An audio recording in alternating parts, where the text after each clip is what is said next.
Hello, everyone. Welcome to a new episode of Crushcast. I'm here with my co-host, Canon Loey. What's up, Loey? Hello, I am the Elite Zero Level 1 guy putting in my input in this heated discussion. And today we're going to be looking at some future CN ops that were released recently. And before we go into the CN side of things, I was kind of curious, what did you think of U's event as a whole before we jump straight into that? Oh, okay. I think it is a fun event. No, the event was fun. I think the mechanics were cool. I liked the whole fighting over the little the sapidities. I like that. I think my favorite part about the event was that it encouraged you to put your operators forward a lot. Because you're not just protecting the exit, you're also protecting the vapidities from reaching the stoves. And not only that, but something I really want to compliment the event on is that they half of the stages have duelist lanes, and that made me so happy to have oh wow, I can use cement here. I can use noir corn. I just had this great EX8 that there was a duelist lane on the EX8 boss, and it was just fun because I had an excuse to finally bring out cement. So that was great. Yeah, the event, I the did event was notice fun. that too. There were a few EX stages that um I don't remember which one it was, but they had the slingshot guys that try to pull the vapidities or whatever, that they Yeah. would appear in your back line, and you could have used duelist for that. So it isn't really something I typically think about, but you're right that that was a really good time, and I really enjoyed the event too.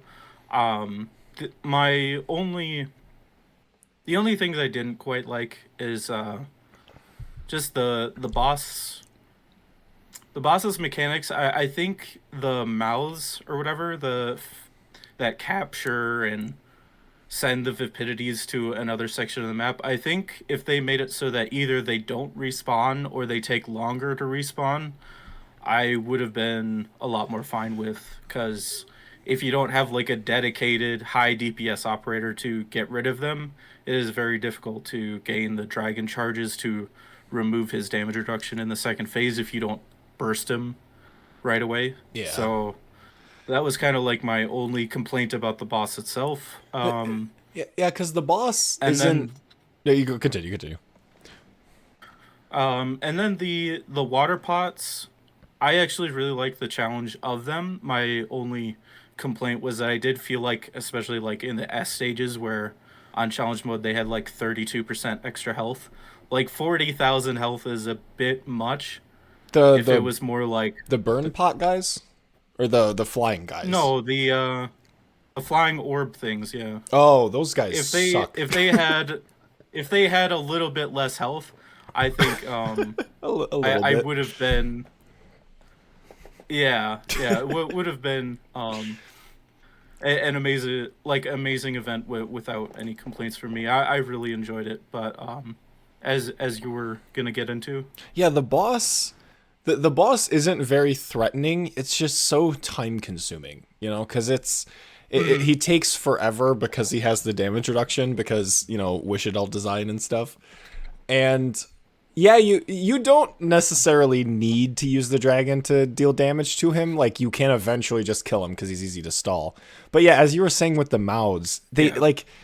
they don't really add extra challenge to the stage. They just make the stage take longer because the mouth is always put right in front of your stove. So in order for you to even charge up the thing anyways, you have to get rid of them, and it just takes more time than it would otherwise.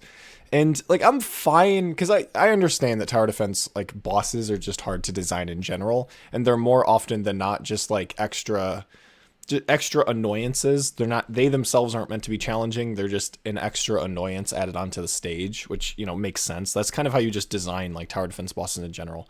But he just kind of ended up feeling like he's so easy to stall, and he just makes the stage take forever. Like he didn't really make the stage harder. He just made the stage annoying.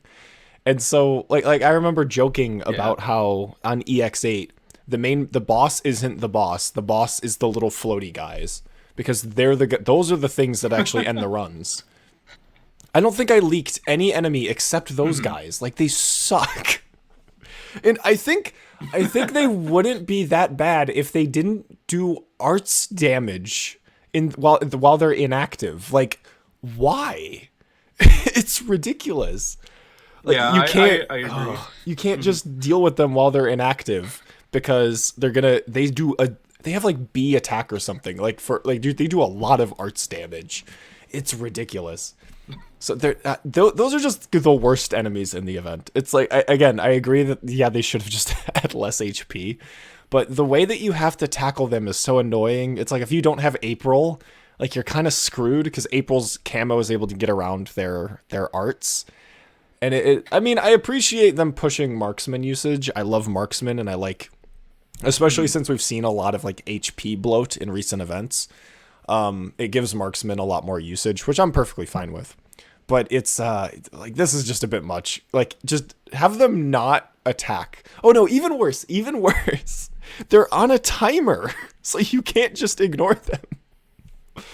Because in EX8, the whole idea is that they spawn, and then they just kind of sit there, and you have to prevent the summoning guy from summoning the Vapidities on top of them so that they activate.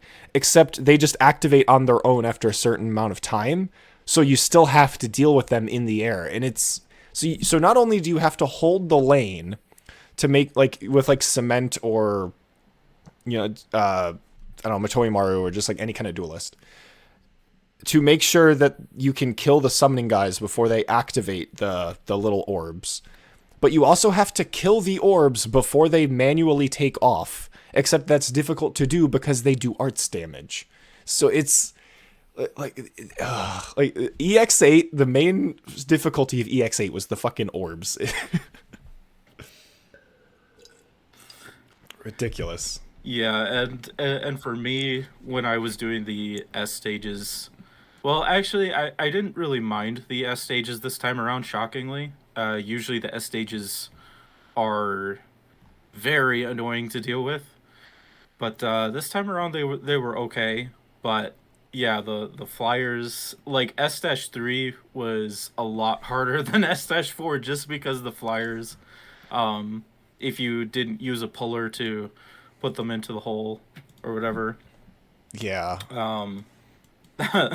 I agree with that. Like, they either shouldn't have attacked. Like, if they did physical damage, yeah, they would have been easier to deal with as well. Like, Yeah, definitely. but I would prefer those over the stupid siege altar drones or the salt fins.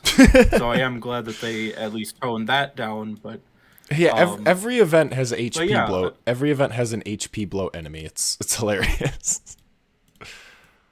Yeah, it is. And like I said, I did actually enjoy the challenge of them, like OR7, when I did Elite Zero Level 1. That was a blast, actually, because it felt like, unlike GO6 or whatever, the one that spams the big drones, like, it felt like it was a reasonable challenge rather than being like, oh, hey, if you don't kill these, they deny you 90% of the stage from being deployed on.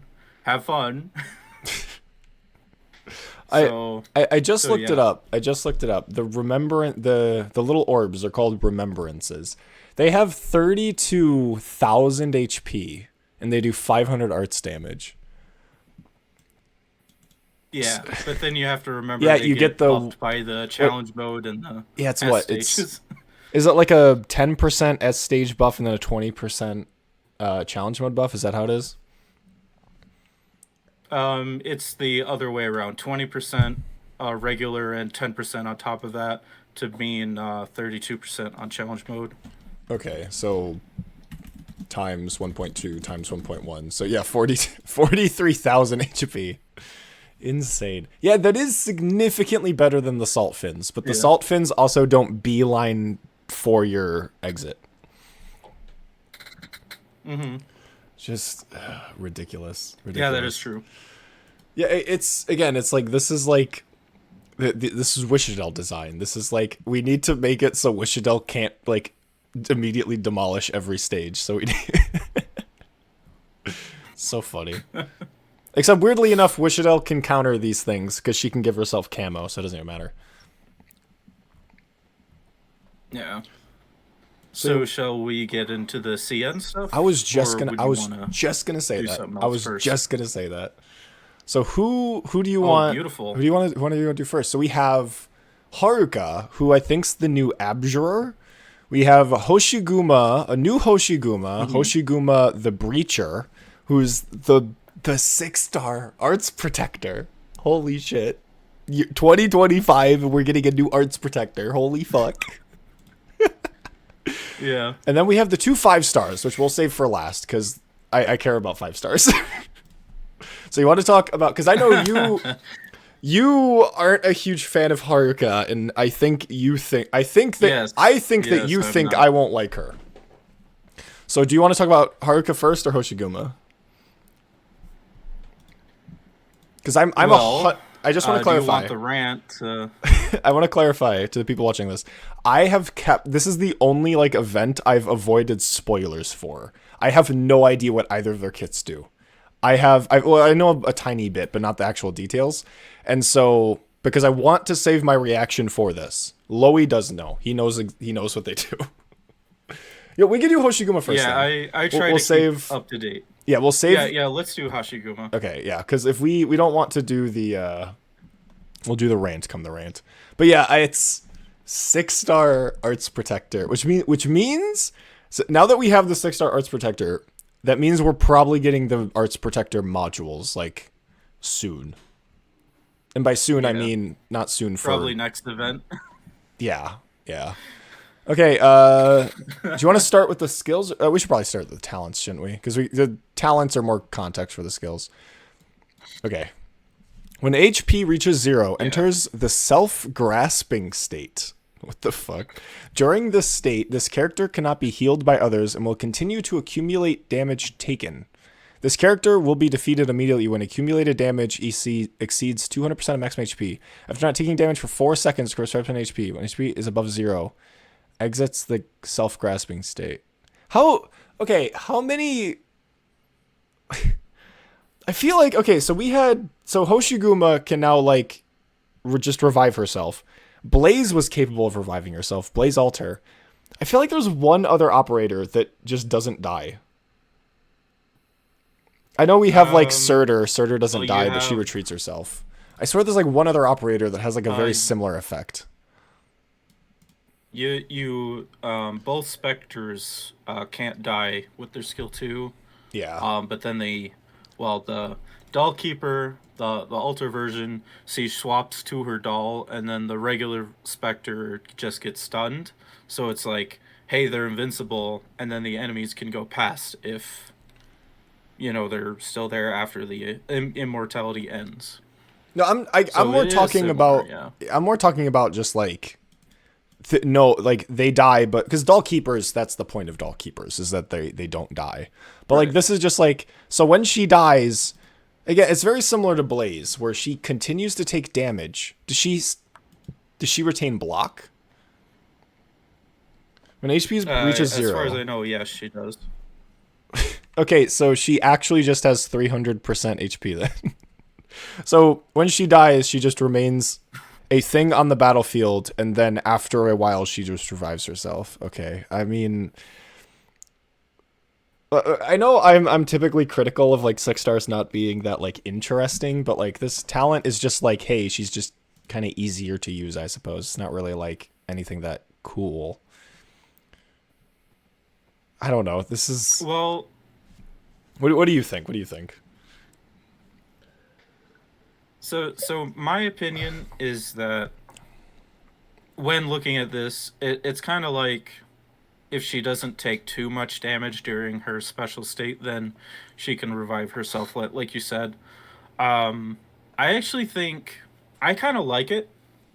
As strange as it sounds, because for me, it is very rare for me to be hyped about limited altars in the Ooh. first place, because I feel like a lot of them have a lot of missed potential.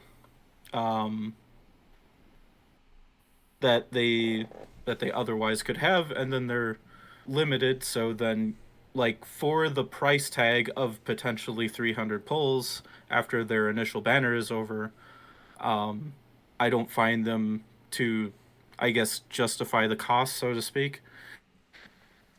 But this is something that, well, especially once we get into her second talent, I think Hashiguma is like one of the first limited summer altars, especially specifically, that I like the design of. Okay. Um, Okay. Because I'm just kind of looking at this and I'm so like, so a little different. I don't know. Like, this is just one of those talents where it's like, it's kind of like Surtur's talent, where it's like, this just is it is a skill that just makes her easier to use as opposed to like abiding by a specific theme, you know? Like, it's just Mm-hmm. like, when she dies, you're not as punished for having her die. Like, if you fail to keep a protector alive, it's not as punishing for her to die, which is not something that I'm like that huge a fan of. You know, it's like the only real downside to this would Mm-hmm. be like, oh no, I actually want to retreat her, except you can maybe you can retreat her during this state, so it probably doesn't even matter. Like, I don't know. It's just, to me, it's like this is a way to make failing less punishing, which is not something I'm a fan of on certain operator design. Yeah, and usually I do agree with that. Like for Blaze Alter specifically, I think the health drain on her skill 2 is kind of, I don't know, like the whole shield thing that she has. I don't really like it. It kind of feels like it was just done for flavor and not with Yeah, yeah. actual intent in mind, because it's like, oh hey, let's give her skill 2 health drain for essentially no reason. Um I will and then say, we add a second talent that like counteracts that. I will say it does work a bit better with her S3 because it's an ammo skill, you know? So it's like True, yeah. it kind of disincentivizes you from taking advantage of it having like, because something you could technically do with Blaze is put her in a corner, activate her S3 because it has infinite duration, and then you use like and because Blaze's first talent, you know, is global, because Blaze gets like 115% attack boost, like she'll just be blowing everything up permanently all the time whenever something has burn burst. Obviously, that's something no human would ever want to actually do, but that is something that the HP drain prevents you from doing. And it makes sense to That's make a it kind of that's a good punishes point. you. It punishes you from abusing the S3, which I'm fine with, but yeah, it's like her again. Yeah, it's like you have these downsides of her losing HP, which you're right. It is probably just because it's Blaze and, you know, it's more for flavor. And then you have this talent which like lets her like makes it less punishing if you screw up, which is just so like it's not that much of a downside anymore. It's just kind of like, oh no, now I have to wait like 15 seconds for Blaze to come back. You know, it's like, yeah. But I am seeing Yeah, Hoshiguma's you second talent. yeah. No, you continue. My bad. Uh, you do bring up a good point, and I actually didn't really think about that, because whenever I see Blaze Alter, you know, you have her facing towards the threat, and then she immediately uses all of her ammo. So I never really thought about trying to abuse it by putting her in the corner and just having her not use any ammo. I don't think any sane It's just human would ever nothing. want to do that. No Right. human It should do just that. never occurred to me. Yeah, no, that's the dumb shit. Again, that's like magic brain. You know, it's just like, oh yeah, how do I abuse this like the weirdest way possible? I don't like. It would be hilarious to see that, but no normal human would want to do that. There's no benefit to doing that. Well, there is a benefit, Right. but Yeah. like you're just better off using her for her skills. we're not talking about Blaze. I already talked about Blaze. Go watch my video on Blaze, by the way. Not Blaze. Yeah, Blaze. It was Blaze. Yes, Blaze. Okay, let's talk about Hoshiguma. We'll have to check it out. Another year 1 operator. Who is now in all? She was year 1, wasn't she? Year 1 operator receiving an altar. She was a launch operator. Yeah. Okay. Gains. This is something I actually like. I love tenacity. I think tenacity is an awesome mechanic, and I wish more operators had it. Gains 50 res and 35% attack tenacity. Maximum bonus when reaching 70%. I love this. I think tenacity is a cool mechanic. I wish we had more of it. I know it's meant to be like the Musha kind of mechanic. Like that's kind of part of the Musha identity. But then you do just kind of see it on a lot of these kinds of like samurai-esque kinds of operators, which is kind of what Hoshiguma's like aesthetic is kind of going for. That is definitely... She literally has like a katana in her art, so yeah. Someone in the comments can be like, "That's not actually a katana. That's actually half of a. That's the long end of a die. That's a long sword of a daisho. You would know this if you were intelligent like me." So, okay, I am interested to see if her skills play with her first talent. I assume some of her skills are gonna involve self HP loss. So let's see. Okay, first skill, attack plus. It is a defensive recovery skill. Unlimited duration. I am not fucking surprised. Attack plus 70%. Attack defense plus 70% when attack deals 175. Okay. Remember Durnar? Here's strictly better Durnar S2. Durnar.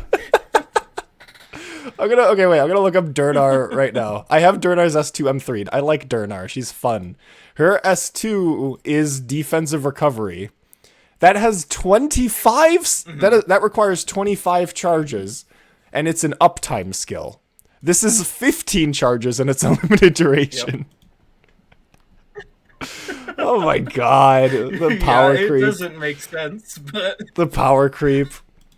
Like, I know, haha, 6-star stronger than 4-star, but, like, it's when it's this direct that I'm like, god damn, really? Jeez. There's no downside to this. It is just, like, yeah, I love how it's both an attack increase and a, oh, no, I know why. Hypergriff's being smart right here. The reason why it's a damage modifier is so it actually combos with the tenacity. Good job, Hypergriff. Good job, Hypergriff. Playing smart, understanding your own math. This is ridiculous, though. The charges don't ever go down with upgrading. It's always 15. That's so easy.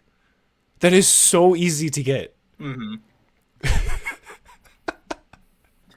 Oh my god. I love the 6-star AFK skill. You know what I mean? It's like every modern day 6-star needs a skill that requires 0 brain power to use. You put them down and they become overpowered, and that's it. Like every 6-star gets it. Yeah. I don't mind 6-star AFK skills. No, I don't. I don't. A bit much. I will agree. No, I don't mind the 6-star AFK skills, like, because they are sometimes balanced, but it's always funny that because playing the game with like AFK strats is like a weirdly popular thing. It's so funny to see like operators designed to be literally as easy to use as possible. Like it's ridiculous. Like crits are AFK skills, and I love crits. I love AFK skills. I think they're fun. I think unlimited duration skills are fun, but like 15 charge, all of these stats, like Jesus. This is a lot. Like, I wish... Yeah, they could have made... I wish this... Okay, so I have 2 questions. Not 2... I have a question and a suggestion. The question is, does this... When she's in her self-grasping state, that... I hate that name. Does this skill still active? Probably. I didn't really look at, like... showcases or anything other than like skill 3.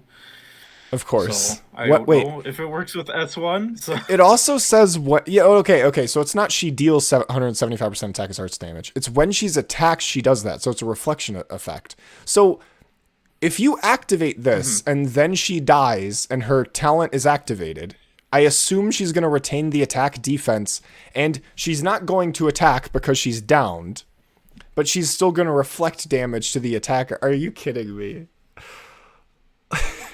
I assume... Well, as far... Oh, go ahead. Finish your thought. This is a little too ridiculously easy.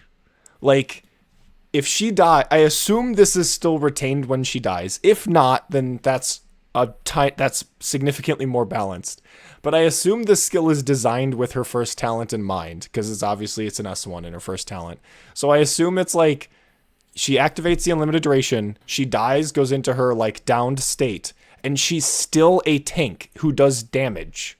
And it's like, that is a lot. So you just get, you essentially get just tripled HP of a tank. And she still does damage, and she still, like, attacks and defends, and, like, wow, that's a lot. That is ridiculous. Yep. That is so ridiculous. Okay, let's move on to her S2. Her S1 is fucking nuts. Holy shit. Okay, I do have a few comments about her S1. Okay. So you are probably not familiar with regular protector defender Hoshiguma, right? I kind of am. Or are you? A little. I know she Okay, so resists damage. That's one of her talents. That's also croissant. What her skill 1? I can pull. I'll just pull up normal Hoshiguma. Yeah. That's fine. So this skill right here is basically that skill, except it deals arts damage instead. For her regular S2, she has a reflect. Except it's physical, and it's based off of her attack, which is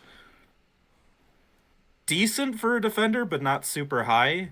So this skill is basically saying she has a lot less defense being an arts defender, but she deals arts damage instead, and the damage is much higher. So that is what they were going for there. Oh, okay. Okay, so it's meant to be a call. Okay, so it's meant to be a callback to her S2, which I get, but yeah. Okay, because I think a great example of a callback skill that works, I think, is Jessica the Liberated's S2. I think I love Jessica the Liberated's S2 because it is literally normal Jessica's S2. And the reason why it works is because you're taking the same idea and just applying it to a new context that gives it different usage, but still works as like a proper callback. Where in this case, this just kind of feels like a strict upgrade to normal Hoshiguma. Because Jessica went from being a sniper to being a sentry protector, or whatever they're called. And so, in this case, Hoshiguma went from being a protector to an arts protector. So, like, very little actually changed. So this is just kind of like the same thing, but kind of better. But I guess it's... Yeah, like, I would say it's definitely better. I mean, I guess normal Hoshiguma, it's a passive, so you get it right away, while this is a passive that you get after getting hit 15 times, and also how it kind of synergizes with her talent, if it does synergize with her talent, like, just seems really, really pushed. I would be fine with this skill if its charge was like 30. No, I think 30 is too little. I think it needs to be like 50, and this is fine. Like, it's just a little too. I think 15 might be just a teeny bit too little. Yeah. Again, like as I was saying Definitely. with like Durnar, or something. I was gonna say. Imagine if this skill had like a constant HP loss. So it's like, she does all of this, but then she also loses like 3% of her HP per second. So the skill is basically a direct upgrade if you have a medic on her, obviously.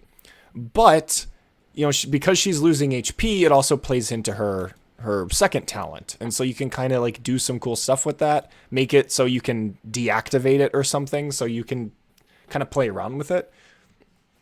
Like, add some extra gameplay to it other than just, like, you put her down on the battlefield, she gets hit 15 times, and now she's just a strictly better normal Hoshiguma.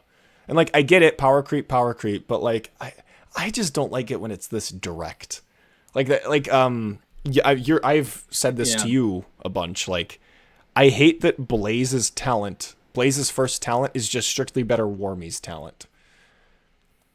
Like, I don't like it because I understand power creep is power creep. I don't think power creep is good, but you should at least be a little subtle about it. It shouldn't be so obvious. And so it's like this kind of feels the same. Make it more interesting. Yeah, like this just kind of feels the same because it's not like Hoshiguma, like normal Hoshiguma's doing that much damage to begin with, you know? Like she's just a normal protector. She has like decent attack for a protector. That's kind of her whole gimmick. But you know, compared to this, like, no, it's just fucking strict power creep. Like, it's ridiculous. Yeah, I would agree that it is strict power creep. Like, her original version does have more defense. But the thing is that because Hoshiguma Alter does so much more damage, and also she has that special talent where she can revive herself. Yeah. Like, the extra, I don't know, say 500 defense if you're using her skill 1, compared to normal Hoshiguma with skill 2, like 500, 600 defense difference. Are you going to notice that necessarily? Maybe. Because she's doing so much more damage, she's going to kill the threat sooner, and so on and so on. Yeah, but of course, if she dies in 2 hits, then it doesn't matter. Where if normal Hoshiguma could probably survive a bit more. Because Hoshiguma also has, you know, she increases defense of defenders. She has a chance to resist damage. And so, it again, like, yeah, it's possible that you could still have Hoshiguma as just a better tank. But you also generally shouldn't be using Arts Protectors as tanks to begin with. But I have a feeling that her S3 might make her really good at tanking things. We'll see. So let's getting into skill 2. Yeah, getting into her skill 2. Offensive recovery. I love this. You know what? I'm happy. Defensive recovery, offensive recovery, auto recovery. Everything's here. That's nice. I like that. Throws out the shield. Okay, so I see what we're doing. I see what we're doing. We are just referencing the original Hoshiguma. Okay, okay, this is something that a lot of 6-star alters have been doing. And it's just, they're so top-down designed in that they're more focused on just referencing the original operator and kind of being like, hey, you know how the old operator is not very good anymore? Well, here's them, but better. You know, it's like, because that's what Exusiai is. That's what Exusiai the New Covenant is. And I really don't like Exusiai the New Covenant. And it's like, that's kind of what like Hoshiguma kind of is with this. It's just like, hey, remember normal Hoshiguma? We're just referencing her. Which I guess it's fine as long as they do something interesting with it. Like Hoshiguma the Breacher's S1 is, I guess, all right. You know, I get what they're doing. It's pushed, but I'm not offended by it. But obviously, this is supposed to be referencing our S3, but we'll see what it is. We'll see what it actually says. Throws out the shield, and attacks all blocked enemies with 3 hits of 90% attack. The shield will circle her once, inflicting slow to enemies it touches, and dealing 130% of attacker's arch damage every half second. Restores HP equal to 15% of the damage dealt by the shield. This healing from this skill ignores the self-grasping state's healing restriction. What? It means, like, when she goes to 0 HP so that she can no longer be healed normally. Yeah. It's saying that the healing from the shield helps her come back from that state. Yeah. Okay, but this is an offensive recovery skill, so you can't charge it while she's in her down state then. But that also makes it clear that skills are still active while she's in her down state, meaning that her S1 will synergize with her down state incredibly well. But okay, I get it. It's a crit. It's a crit. So she throws the thing ahead. With 3 hits of 90% attack, the shield will circle her once, inflicting slow? What? And dealing 100, like... Okay. I don't know. I don't Okay. like I don't know what to say about this. Let me clarify a few things. So Okay. her down state, as far as I'm aware, it doesn't actually knock her down like Blaze Alter. It basically just means that she can no longer stop. She can't be healed directly anymore. So if she takes too much damage, then she'll get Wait, actually knocked out. she can But still attack? she can still block and attack. Yeah, as far as I know. So she literally just, oh my gosh, I thought she couldn't attack. I'm pretty sure she can. Yeah. No, because nothing of this says that she can't attack. During this state, the character cannot be healed by others and will continue to accumulate damage taken. This character will be defeated immediately when accumulated damage. Oh my gosh. This is ridiculous. Yeah. So she just has triple the HP. And the fact that she can heal herself with her pretty S2. Much, yeah. And we all know what's going to happen. We're going to be using things that can heal entities on this. Like, Perfumer's going to heal her up. Tin Man's going to heal her up. Thorn's going to heal her up. Like, everything that can do that's just going to heal her. Because I guarantee you that's how it's going to work. So, damn. Okay. So she could still... Oh, my gosh. That's ridiculous. So she's just still attacking. So you... Yeah, as far as I'm aware, yeah. It's like you don't even need a medic with her. It's like she's basically just a juggernaut. Like, do you even need a medic? Yeah, as long... Like, just throw her down. She has triple the HP. If you put it that way, she does kind of sound similar to Penance, where as long as she's not facing something that has huge attack, and when she's down, she's going to be gaining full effectiveness from her tenacity. She's just going to have 50. She's going to have 60 res passively because she has 10 res, 15 res normally. So while she's in her down state, she's going to have 65 res. So she's just the best arts tank in the game. Because, like, you don't need to heal her. Yeah. You just throw her down. She's a juggernaut. They made a juggernaut that does arts damage. Well, Penance does arts damage, but yeah. Just have to put that out there. So they... Okay, cool. I'm glad they made Penance. They made Penance, but for a... For a regular defender branch, yeah. Oh my... So we finally get the Arts Protector 6-star, and it's a Juggernaut. How does this happen? How does this fucking happen? Oh, we didn't even get to her S3 yet, so... Alright. Okay, so her S... I can't really give too many thoughts on her S2, other than like, oh wow, she can heal herself out of her down state, because apparently she can attack during her down state. And I don't get the slow, because it just says the shield will circle around her once. Like, how big is... a collision radius of 1? Like, you're slowing only enemies with, like, a tile around her. Like, that's not doing anything. So, basically, how it works is that you know Shiryuki's skill 2, right? Where she throws a shuriken and then it stays in place doing the slow, right? Yeah. And imagine that shuriken, but it circles around her, yeah. And Hoshiguma's shield is a shuriken. And she throws the shield. Man, they made Shiryuki Alter a juggernaut. This is insane. No, it's just I find that no, I get that it slows. It's just it's only slowing enemies in, like, a tile around her, and it just ends up in, like, the Frostleaf situation where it's like, wow, cool, I'm slowing this enemy that I'm blocking. Awesome. Yeah. Like that's, like... Yeah, it's like, the slow is one of those things. It's, like, nothing burger flavor things, I guess, but it's, like, barely flavor. I don't know. Yeah, and then dealing 130% of arts damage every half second. I'm going to compare that to Shiryuki. Hold up. Wait, okay. Shiryuki, where are you? I don't think I have her S2 M3'd, so I don't think it is 70%. Wait, is it every half second?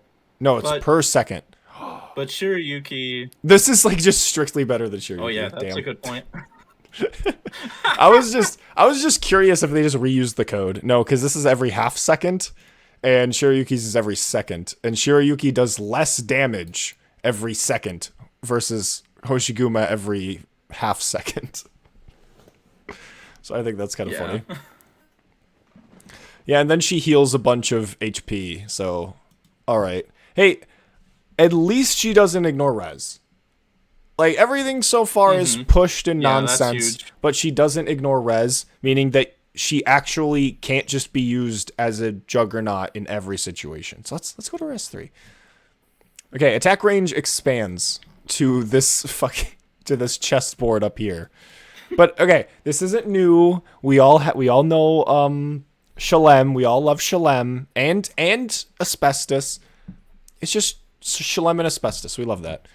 Max HP plus 100%, attack plus 230%. Each attack hits up to 3 targets 2 times. Because God forbid we have an S3 that doesn't just turn the operator into God.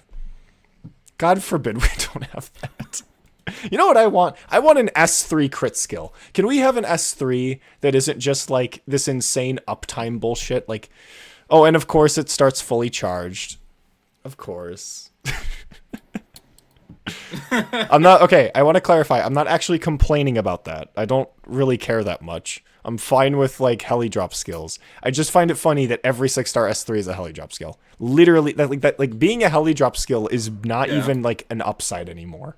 That's not like a benefit. That's just expected. Except my boy Mjolnir, where until he gets his module, still gotta wait full 40 seconds until he gets his module, because goddamn, ruin the only best thing about him. Okay, so each attack hits up. I love how it hits 2 times. So okay, attack plus 460% because she's doing arts damage, fair and balanced. If the skill is deactivated manually, retains skill effect and cannot be retains skill effect and cannot be defeated for 11 seconds. Attacks now hit 4 times. Redirect all lethal damage from allies in range to herself, then automatically retreats after the skill duration ends. So, okay, so this is what I am familiar with. The fact that she makes your allies immortal. Now, I will say something. You know, this skill requires the player to think. And I actually like it. Because you have to deactivate it in order to get this effect, meaning you have to properly time the skill. You have to, like, and if you deactivate it, you're losing out on a significant portion of uptime. Except I suppose you could also wait until, so the skill is 32 seconds long. You could wait until there's 1 second left, you deactivate it, you get 11 more seconds of time. She can't be killed, and then she's regaining SP while this is happening. So basically there's 0 down. So basically her skill actually lasts 11 seconds longer than what it says. Unless you're very... Wait, then automatically retreats after the duration ends. Wait, there's a downside. Wait. Yeah, there is. Wait, they made a... Oh no. Oh no, I like her. Oh no. Attacks can attack aerial enemies because of fucking course they can. Although I'm pretty sure Shalem and what's her name? Asbestos probably can. Wait, this is actually a cool ass skill. Yeah. Wait, so you can't just throw this down, heli drop, murder everything, and just expect everything to be happy because she retreats herself. You're actually punished for being an idiot. You have to properly time the skill. Unless you're using XCCI. You're right, yeah. So just to chip in on the whole forced retreat thing, is that as far as I'm aware, I'm not 100% sure, because it's actually been some time since I watched those showcases. But I think an ally needs to take lethal damage for her to automatically retreat. So basically, she takes the lethal damage for them, in a sense. No, But still, like you said, there is a downside to it. No, if you aren't Well, No, especially if you aren't paying attention. for how I'm reading it, it seems like that is just part of the if the skill is manually deactivated clause, where she retains skill Maybe. effect, attacks I now don't hit know. 4 times, redirect all lethal damage on yourself, then automatically retreats after that. Like that just seems like if you deactivate it manually, you get this. Now, that also It means could be. that if I you don't know. that also means that if you don't deactivate it manually, you do just get like a very overpowered skill that completely murders everything, but you don't get the most overpowered part of the skill. But even that, okay, so we can evaluate the skill as two different things. If we ignore the manually deactivated part, what does the skill say? The skill says attack range expands to phalanx to like mint S2 range. Max HP is doubled. Attack is basically quadrupled, and then she hits 3 targets. Which, yeah, that's pushed nonsense. That's like Star World. Yeah, that's to be expected. Which, yeah, that's just kind of boring. But it is, yeah, it's like the deactivated manually thing is like actually really cool, and I really like that. I low-key kind of wish that she always forcibly retreats herself after this. Like, push it even further, and then, but always make it so she automatically retreats. Like, I feel like you could tweak it a little bit. Like, just make the skill a little more nuanced. Well, it is more nuanced than just insane attack boost, because there is some cool shit you can do with it. But, yeah, if you don't have to deactivate it, and if you don't, you get insane stat boost go burr, which is just kind of boring, but whatever. It doesn't matter. It doesn't fucking matter. Yeah. But this is this is a really cool skill. And one thing that was pointed out was that I also mentioned to others about attacking aerial enemies, but then it was pointed out that, as far as I know, every single Arts Protector S2 can hit air. Like, Journey's final hit, I think, hits air. That barely Vestus counts. hits air. Shalem hits air. So, like, it follows the trend. Yeah. But I mean, no, since she's I'm using a fine with sword, that. and like visually speaking, it didn't connect in my brain to making sense. But after that was clarified, it does make sense that it hits air. Yeah, it's ranged attacks. It's fine. Yeah, because I was talking about that earlier. I'm like, Shalem in Asbestos, they're ranged attacks that can hit air. It's like Durdar is like the only one that can't. And you were saying like Cerny's final attack can hit air. Yeah, that I think that barely counts, but I guess he can also reflect to hit air. So, okay, so I do kind of like this skill. I think this is a lot more interesting than the previous two skills, because the previous two skills are like they just feel very like you throw her down and she just kind of functions like a juggernaut, you know? She's just a juggernaut that does arts damage now. Like that's what it feels like. And because of her whole like first talent, just kind of making her gameplay feel very much like a juggernaut essentially. But her S3, I think I like her S3 because it has nothing to do with her first talent. Like it retreats her. It doesn't kill her. Like it's cool. Like I think this is such a cool idea to lean into, and I like it. I love her S3. I think her S1 and her S2 are just kind of boring, I guess. Like they don't like there's mechanically like her S2 is mechanically unique. Her S1 is fine. I don't expect like insane shit out of her S1, but like they're both just kind of boring gameplay wise and very easy to pull off. Like fucking 15 charge. Are you kidding me? And you know, it gets even more insane when taking into account her first talent. But her S3 gives her like such a cool like dynamic. Although I have heard Hoshiguma will prevent us from awking Wishadels in co-op mode, because people can now just prevent their Wishadels from being hit. It's over. Yeah, but here's the thing though. Hoshiguma will then be defeated by that. 11 seconds later. So then we just have to wait for Ak to charge twice. it. We have to Ak her twice. All right, there's a bit more challenge to the PvP meta, but all right. Okay, so I feel like right now I need to give her like a fucking number rating, but I'm not going to do that. That's stupid. When it comes to like 6 stars, I have like 3 modes on them. I have like, this 6 star is stupid and is dumb.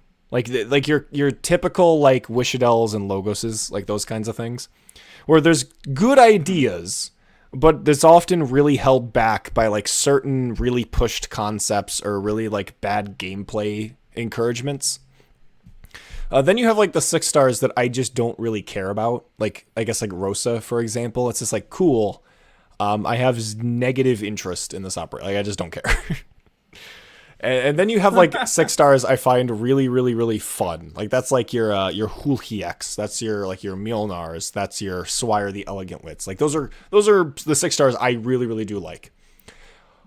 I don't think Hoshiguma fits in like any of those categories, because she has like, she doesn't encourage, like, okay, she does kind of encourage a very brain dead way of playing, which is to just kind of treat her like a juggernaut. Like, she is a cheap juggernaut. That is what she is. And to me, that kind of sucks. That's kind of boring, but that's also not that offensive. I think it sucks because this is the Arts Guard 6 star or Arts Guard 6 star. This is the Arts Protector 6 star. And her gameplay is so non-Arts Protector that it just kind of feels weird. But her S3 is interesting, but her S3 also is like barely like, well, not really, because it does have the Arts Protector, like, ranged attack barrage thing. Like, that's kind of a classic.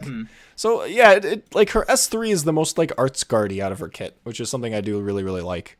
Like, I like her S3, and then her S1 and S2, I just, like, I roll my eyes at, I suppose.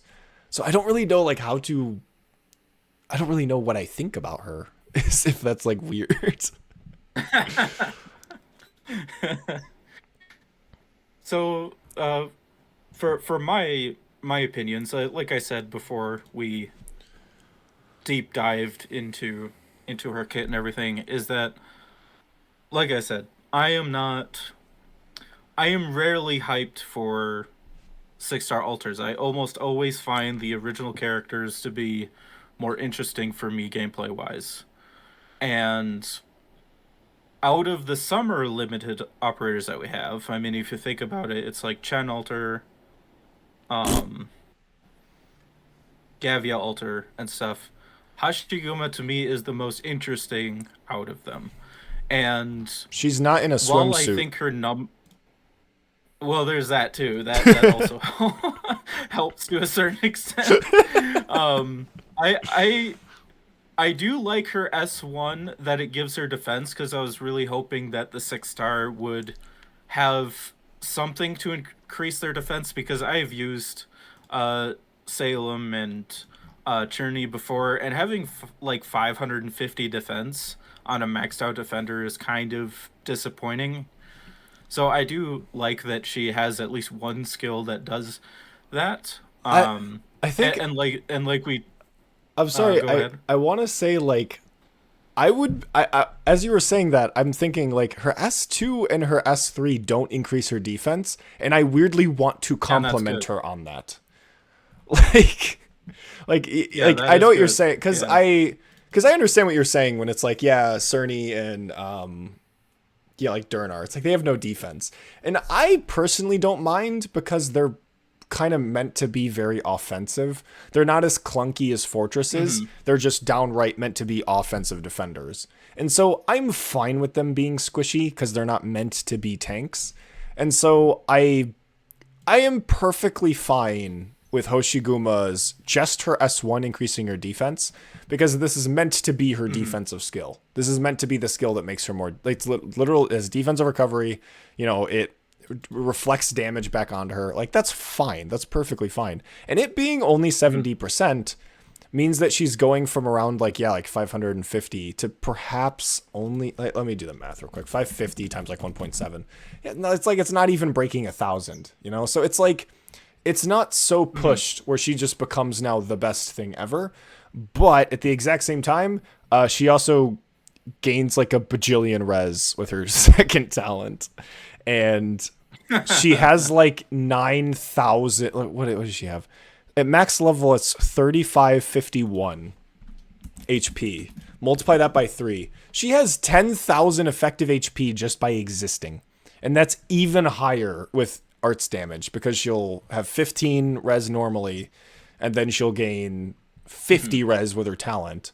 So okay, wait, let's do the math. How much effective? Okay, actually, I technically can't do the math like just right now because it's a little more nuanced because it's tenacity and stuff. But basically, Hoshiguma probably has upwards of probably like probably around like 20,000, 30,000 like effective HP versus arts just by existing. Like, probably around maybe like 18k, 18k like effective HP versus arts by just existing. And it's made even crazier by her S3 giving her doubled HP and her S2 healing her. So it's like because something I've always kind of noticed is that arts protectors aren't supposed to be arts tanks. Cerny is the exception because that's the niche he's trying to carve out. That's obviously what he's trying to do. That's his gimmick. Hoshiguma is taking that to like an absolute fucking extreme. Like she's basically like, we take Cerny and we make him a juggernaut. That's what they did. Which they took Shirayuki and Cerny and made them a juggernaut, and they called it Hoshiguma Alter. So I think clearly we're evolving as a game.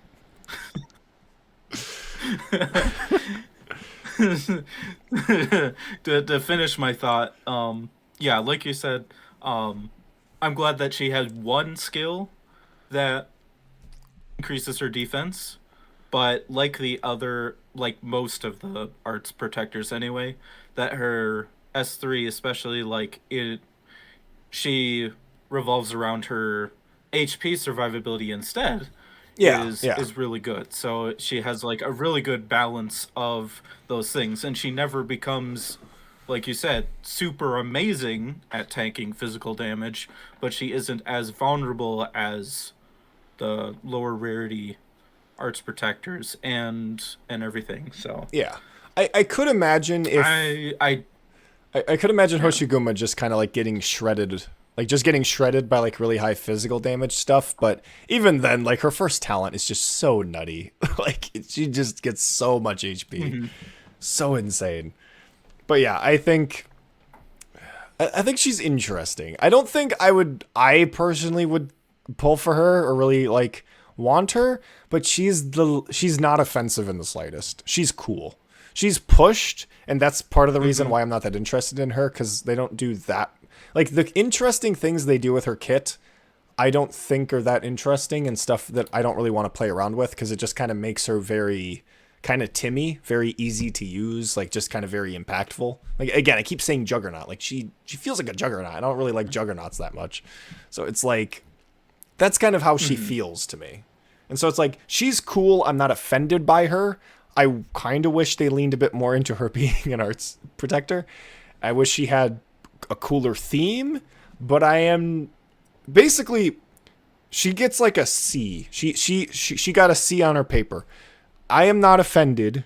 There is a lot of room for improvement, but compared to a lot of other stuff, this is pretty good.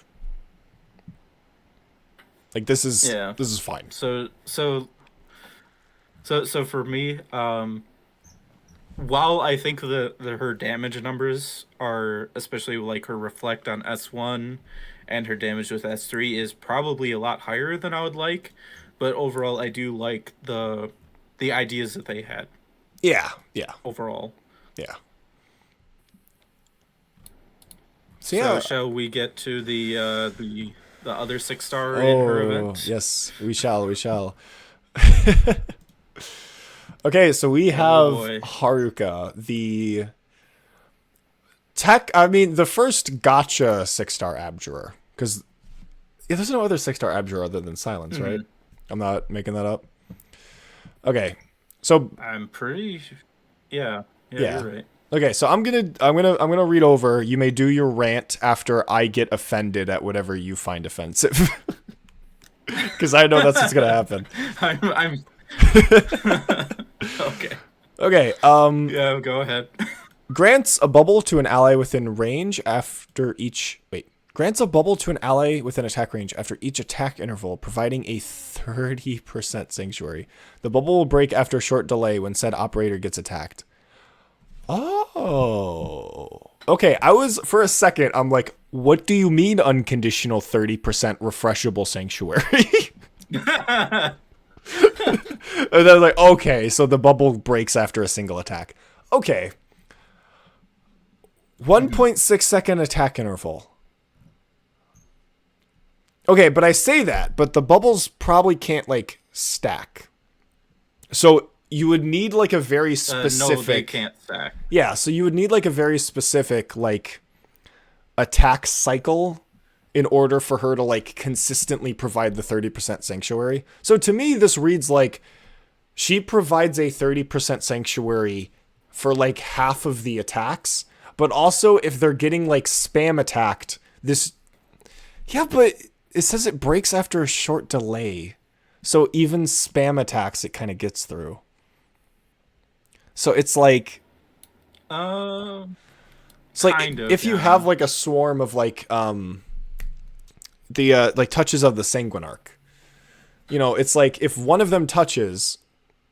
If one of the touches touch, you know, they're going to break the bubble, but only after a half a second. So a lot of the attacks are still going to be reduced, but half a second ain't that long. So to me, this kind of reads like she provides a 30% sanctuary to one operator for like half the time. So, okay.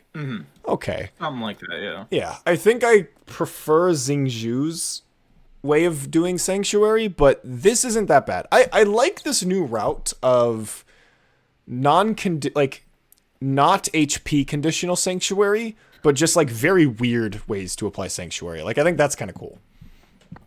Like with how Xingju works, and I think this is a cool concept. So when a bubble breaks, the attached unit recovers HP equal to 28% of her attack. Okay, that's not like anything. That's like 100. It's like 120 HP. So okay, we did it. We gave 120 defense every 1.2 seconds. Amazing. That's what is the wait? Well, yeah, like this is like nothing. Like wow, cool. Like 120 HP every time she attacks. Like sometimes, like okay. Although I'm sure she gets like a bunch of attack increases on her talent, so I'm sure it scales differently. Okay, so S1. Attack speed plus 60 when a bubble breaks. Immediately grant a bubble to an ally in the surrounding 8 tiles who does not have a bubble. Okay. When a bubble breaks, immediately grants a bubble to an ally surrounding... Yeah, not much to say about that one. Yeah, I mean... I guess. But, like, the bubble that you give to that ally, like... This feels like a do-nothing. It's like, okay, when the bubble breaks, you give it to another ally. But that other ally also has to be receiving damage for that bubble to matter. And they're in, like, the surrounding 8 tiles. Well, I mean, this, I guess, like, not anti-splash damage. Like, for, like, multi-attack thing? What? Well, what I think it's useful for is when you're in a situation where you have... a lane that is two tiles wide, and then you have 2 or 3 operators like right next to each other in a line, you know, protecting okay, that makes sense. 3 blue boxes or whatever. That as soon as one breaks, then she can quickly apply the bubble to someone else if it's broken, but then she has to go through her attack interval to reapply the bubble, I think. Okay. So it just helps spread it around while her skill is active. Okay, that is very short. That's like a very niche scenario, but okay. I have a feeling 0 people are going to use this skill. And I'm somewhat like, Yeah, I think so too. yeah, it's like I'm sure there are like Except cool for use me. cases. Yeah, except for you. I'm sure there are cool use cases, but this is like very, very weirdly specific. Okay, or S2, healing target +1, bubble target +1. Okay, so her theme is bubbles. We get that. When an ally is healed by Haruka, deal 200% of attack as arts damage to 3 enemies surrounding the ally. When an ally is healed by Haruka, deal 200% of attack as arts damage to 3 enemies surrounding that ally. Upon second activation of the skill, of course it has unlimited duration. Yeah. Of fucking course it has unlimited duration and 40% increased attack. I remember, like, I like Quirkus, and the reason why I like Quirkus is because her HP threshold for her sanctuary is 70% or above. So it's a lot easier to control. A lot of people have told me that they don't actually like Quirkus because her S1 is just too easy. Like, she just becomes a medic, essentially. And so they took Quirkus as S1 and I just... guess that's fair. Yeah, like, I get that. Like, she kind of doesn't really feel like an Abjure anymore. She just kind of becomes like a better medic. Healing target +1, bubble target +1. When an ally is healed by Haruka, it deals fucking damage. So you took an Abjurer and you made them a fucking incantation medic. But in like the inverse. Like, okay, when an ally is healed by Haruka, it deals 200% of attack damage to 3 enemies surrounding that ally. This is just so funny to me. This is such a funny fucking... Of course, increased bubble target, increased healing target. And of course it has unlimited duration. Of fucking course. Only 17-second charge too, so you're getting this out in 17 plus 26 plus 17. 17 plus 17 is 34. So in just 50 seconds, you have an unlimited duration skill. Let me check what... I swear Quirkus is like 70 seconds. Quirkus is 46 at level 7. She probably is around, probably like 40. So she isn't strictly better than Quirkus. So I'll say that. Except she kind of, for waiting 10 more seconds, like, she kind of fucking is. So, and she can hit aerial enemies. It's the six-star Quirkus, basically, for what that's to. Yeah, she can hit aerial enemies, which I know Abjurers can already do, but I just love seeing the additional information say it can hit aerial enemies. Like, ever since, like a 6-star hitting aerial enemies obviously is fine, I don't care, but like, Abjurers can already hit aerial enemies, so it doesn't matter. But ever since, like, Wishadel hitting aerial enemies, I can't help but laugh at a 6-star having a skill that specifically can hit aerial enemies. It's so funny to me. Yeah, and it's not even listed anywhere for some reason. Like, yeah, because it says enemies surrounding the ally, so it's... I guess the whole idea is, like, it's meant to be the enemies blocking that ally, but I guess it's not just enemies blocking, just enemies around them and in the air, so, okay. I mean, this, again, the skill's the 6-star AFK skill. Like, this is the I don't want to think, I want to put down operator and have her do her thing.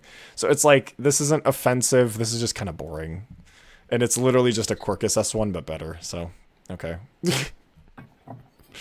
They're not even really doing... we get to her skill 3. Before we do that, they're not doing, like, anything interesting with the bubble mechanic so far. Like, so far, like, the bubble, like, the S1 bubble mechanic...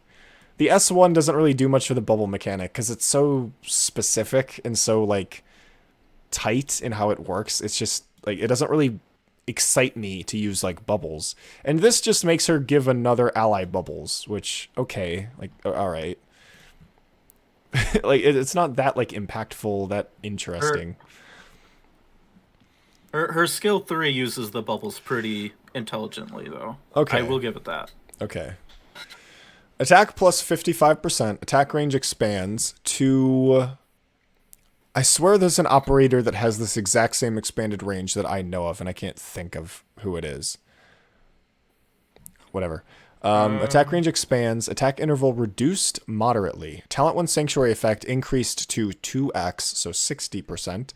Levitate enemies that attack the bubble for 2 seconds and deals 80% attack as arts damage every second to enemies. Wait, 2 enemies?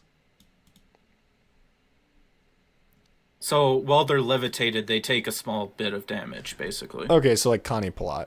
Attack plus 80%. Attack range expands. Attack interval is reduced by 0.6 seconds, so that just reduces it to 1 second. And 60% Sanctuary on the bubble. Jeez. Levitate enemies that attack the bubble for 2 seconds. Well, if you levitate the enemies that attack the bubble for 2 seconds, that gives her just enough time to reapply the bubble. So she essentially has like... Yeah, there is that. Very much she has just 100% Sanctuary uptime. And deals and does damage in the air. I'm not mad. This is pushed. This is stupid, but I don't mind. I don't mind. Okay, so shall I? You can go ahead. Shall I get into my list of complaints? Yes. Okay. Maybe you're noticing something I don't, because obviously, okay, I will say, she is Abjurer that does damage and also heals. Fair. Yeah, that's stupid. But it's under the levitate effect, which like, oh, yeah, I don't know. Like, there's a lot of operators that levitate an enemy and do continuous damage to the. No, there's not. I lied. There's one operator in Connie Palat. Is my judgment just being shrouded by Connie Palat? It's like, oh wow, she's Connie Palat, but in Abjurer. Except this is actually just busted because the enemies that attack the bubble get levitated for 2 seconds, which gives her more than enough time to reapply the bubble. So in order for her to like actually not have the bubble active, you would need like an enemy to walk in right after the enemy gets levitated and the bubble bursts. So it just never happens, and it's 60% Sanctuary for essentially 100% uptime, and she's healing like a bunch. Yeah. And she's doing like a bunch of damage. This is pushed as... Go ahead, Loey. This is pushed as fuck. Okay. So, to your surprise, my complaints are with her S2, and I think her S1 and S3 are fine. All right. S3 especially is actually kind of cool. I do kind of like her S3.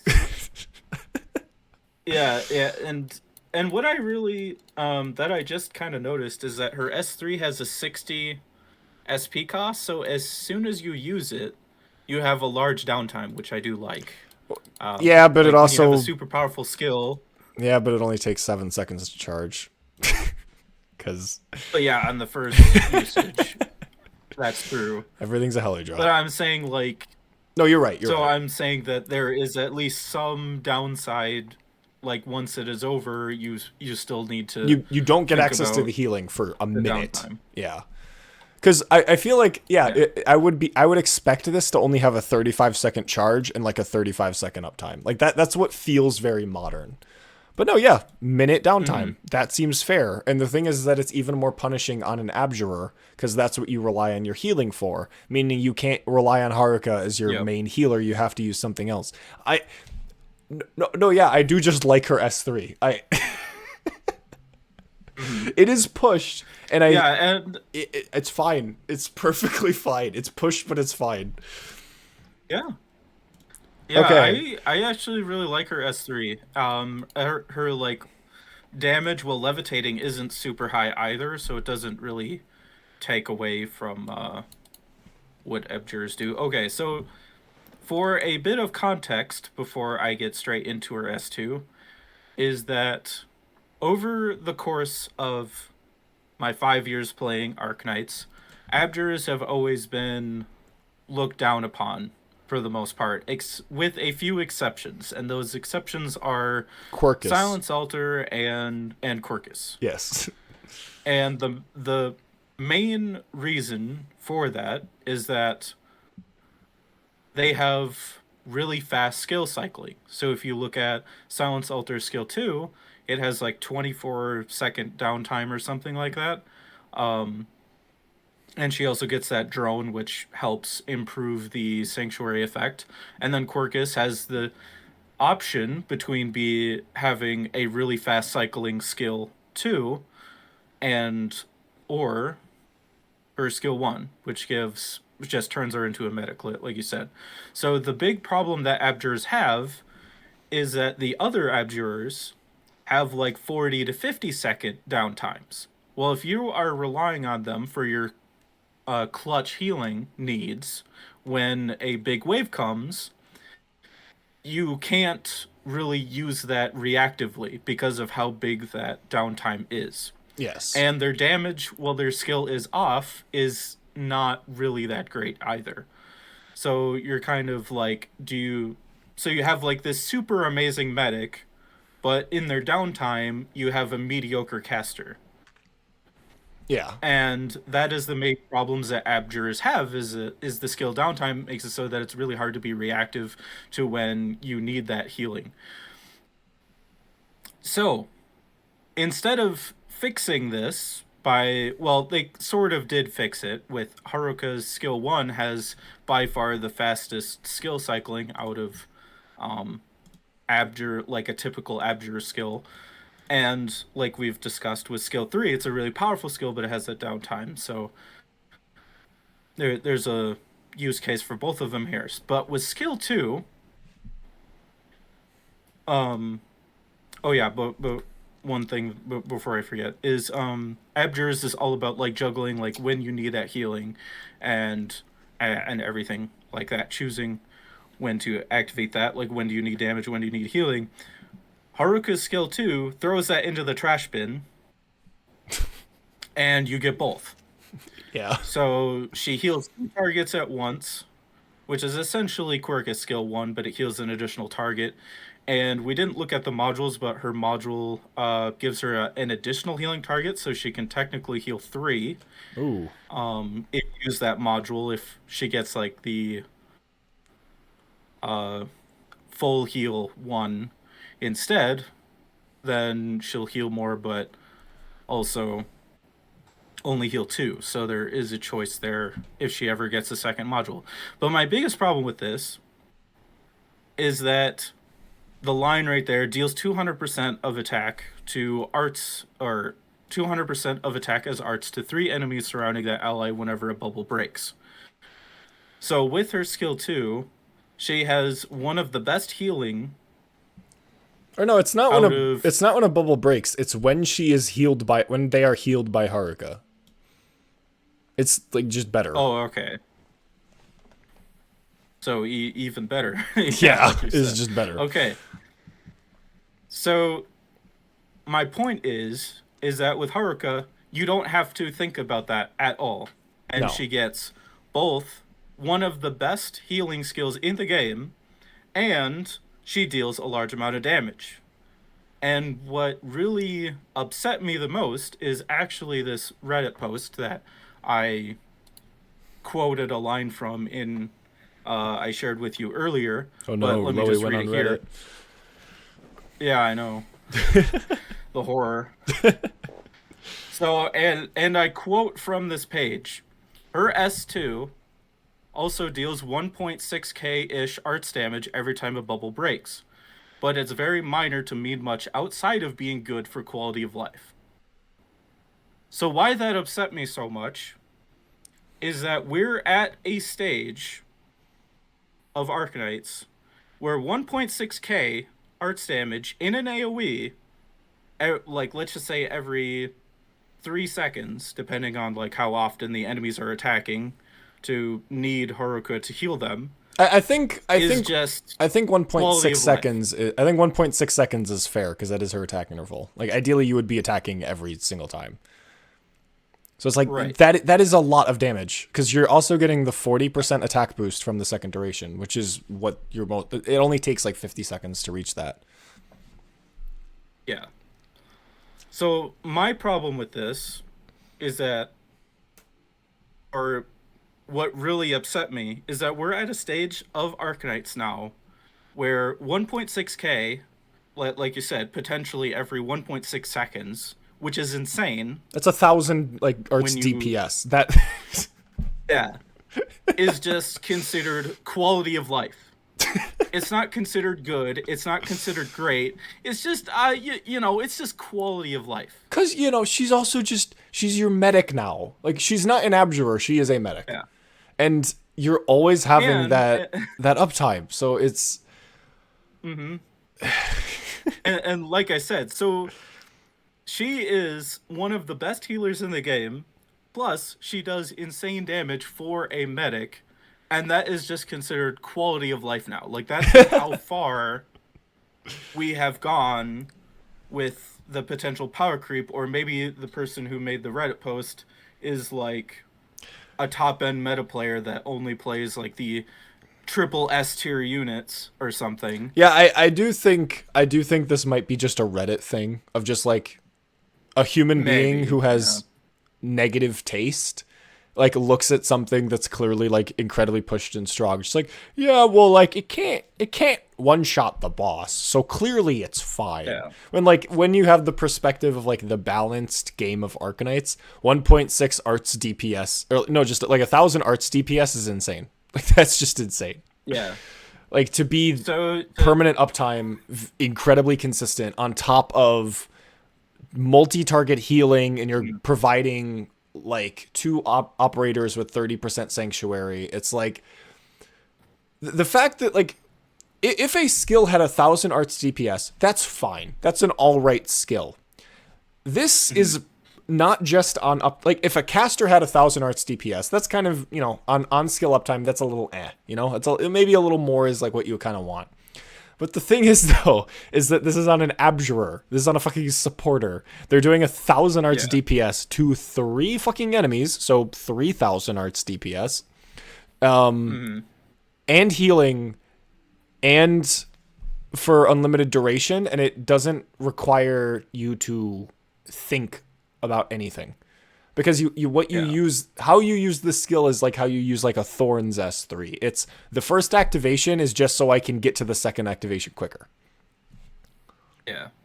So that was why I was so upset about it, because like I said before, the problem with abjurers is their skill cycling being terrible, not their actual No, yeah, that's abilities. fair. That's fair. I think to say. So Hypergriff getting that wrong idea and saying, "Oh, everyone doesn't like abjurers. Let's do this so that everyone will like this brand new abjurer that fixes abjurers, because you don't need to worry about when do I heal, when do I deal damage. You just get both at the same time." Yeah. So instead of being like, "Hey, let's have an abjurer that has, I don't know, a 20-second charge and 20-second duration or something. Let's give them an unlimited duration and deal that huge amount of damage." I think if her S2 did, I don't know, just throwing numbers out there, like maybe 100% of attack as arts at the most. I think like 75% would feel right. Yeah, or 75% probably would be even more reasonable. I probably wouldn't mind that she deals like a little bit of damage, just like her S3. Like it's not enough to really kill anything per se, but it's just like a nice little bonus instead of overshadowing everything. And the biggest problem with this is that I like her kit. It's just kind of like with my impressions of Monster, is that the chain medic archetype, plus using that construct, whatever it's called, in order to like direct where you're chaining to like have more control over it, and also having like a buff for all the targets being healed together, like that's genius. And then they throw in her S3 and it basically ruins the whole kit. Yeah. Because it's just like randomly she's an 8,000 HP guard, or 7,000 HP guard that deals AoE true damage because she's monster. Yeah, I think you could definitely have like a deeper discussion on top-down design in Arknights because it's very Yeah. obvious Hypergriff loves top-down design to a point where it can negatively impact the point of an operator. But to a lot of players, they don't give a shit, you know, because it's like when they're playing because Arknights is just, you know, a gacha game at its core, and there's a lot of people who care a lot more about the story and the characters and the lore, and so having those characters represented correctly in the units is what's important to them, while it is not as important to us because we're more focused on the actual gameplay. And so I do think you do have that clash, because you don't really have like 5 stars that are top-down designed. It's only 6 stars. And so in the case of like Monster, it's like Monster, I think even Monster, I agree. I think the whole construct chain medic thing is amazing. That's an awesome idea. The fucking like attack speed and attack buff, that's stupid. Get rid of that. That's dumb. That's completely unnecessary. But yeah, it's like her S3 is just like, well, now she's just not a medic anymore. Just like Calcit. And it's like, I don't like Calcit because she's not a medic and she doesn't play like a medic. She just plays like the most busted tactician in the game in a sense. So it's like I understand why those operators are designed that way, but it does end up kind of clashing with a lot of the game design intention for a lot of these kinds of subclasses. And I am glad it is restricted to 6 stars because 6 stars are meant to be the premium kind of product. But it is also something that kind of keeps me away from wanting to enjoy a lot of 6 stars, is that because they're so often top-down designed, it feels very disconnected into the actual like game of Arknights. And to where, because I don't really care about like, I don't really care that Monster does true damage. Like, it's like, oh, but it makes sense, you know, for her character. But it's like, well, that's not what I care about. I care about having a properly designed tool for the game. And so that's just more of like a disconnect between what different players want out of the game. It appeals to the Vorthoses, but it doesn't appeal to us because that's not what we want. And so I think there's definitely a cool discussion you could have with that. But in the case of Haruka, no, I think you're right. I think this is just like Abjurer's not good because they have downtime, you know? Yeah. And also the sanctuary being tied to HP, I'm not like a huge fan of, but I do like how Haruka like circumvents that with their bubble mechanic. Like I said, I actually really like her kit. It's just that her S2 should not be doing the damage that it does. No, If it I dealt agree. hardly any damage like her skill 3, I agree. then I probably wouldn't mind it. Yeah, I agree. I think the bubble It's mechanic just is like- cool. The bubble mechanic is cool. Her Yeah. S1 is boring. Her S3 is actually just like pretty cool. And I do think, okay, so it's a 55% attack increase, and then it's 80% of attack as arts damage per second. So, okay, so what, it's like 480 attack? Again, this is the highest end, so we're being very generous with this. So 480 times 1 point, well, it's not taking into account module stats, but whatever. Times 1.55 times 0.8. That is 600 arts DPS. So That's still not like so huge. Yeah, it that really it's isn't. gonna be influential, I guess. It's Yeah. just kind of a bonus. and it's not technically 100% of Which I the don't time. mind. So it's technically the average DPS is lower, but yeah, it's like it does. You could have done without it. You didn't need it. Like, it is still technically better than her attacking normally. So it's like you activate the skill, and now she's attacking better, as well as her doing the healing, which just kind of is a feel bad. You could definitely get rid of that, but it is not a selling point of the skill. The selling point is definitely the fact that she applies like 60% sanctuary basically permanently. It's like, that's a huge upside. Like, that's crazy. You know, and yeah, I agree with her S2. It's just like, it is definitely this whole, like, we need to fix the issue with Abjurers, and the issues with Abjurers is that their healing has a downtime, you know? You can't rely on it. And but you also want to be doing damage. And Abjurers, the thing is, those Abjurers shouldn't be doing damage, like, period. Like, they're supporters. They're not meant to be DPS operators. And yeah, it's like, this is like plus 40 attack, 200% of attack is arts damage. It's like, that's a bit much. That is a bit much for a supporter, for a healing-based skill. And like, as I was saying with like how people aren't a huge fan of Quirkus is S1, because it makes her feel like a medic. Like, you are right when you say that, like, you lose out on the Abjurer gameplay with Haruka's S2. It's completely gone. There's no management of uptime. There's no burst healing. There's no... You kind of... That's gone, because it is just unlimited duration. And that's, again, that's the same complaints that people had about Quirkus, but at least Quirkus is, I guess, a bit more balanced in how it works, where in this case, it's just like, yeah, this is just kind of a bit much. I don't think I'm as offended by it, but it is definitely just kind of stupid 6-star design stuff. So yeah. Yeah. Well, since it's getting close to the 2-hour mark, let's quickly go over the 5 stars before we get into another slate tangent. Yes, good idea. Okay, so first we have Kichesi? Should we look at the... Kichise. Oh, because this is Higashi, so it should be Kichise. Okay. I have to I had to the think spread shooter. Yes, the spread shooter. For each type of enemy defeated while Kichise is on the battlefield, Kichise's damage dealt plus 7%, stacking up to 3 times. What does that mean? Yeah. It means, like, let's just say she defeats a slug, a random soldier. Oh, enemy subtype? Yeah, different enemy.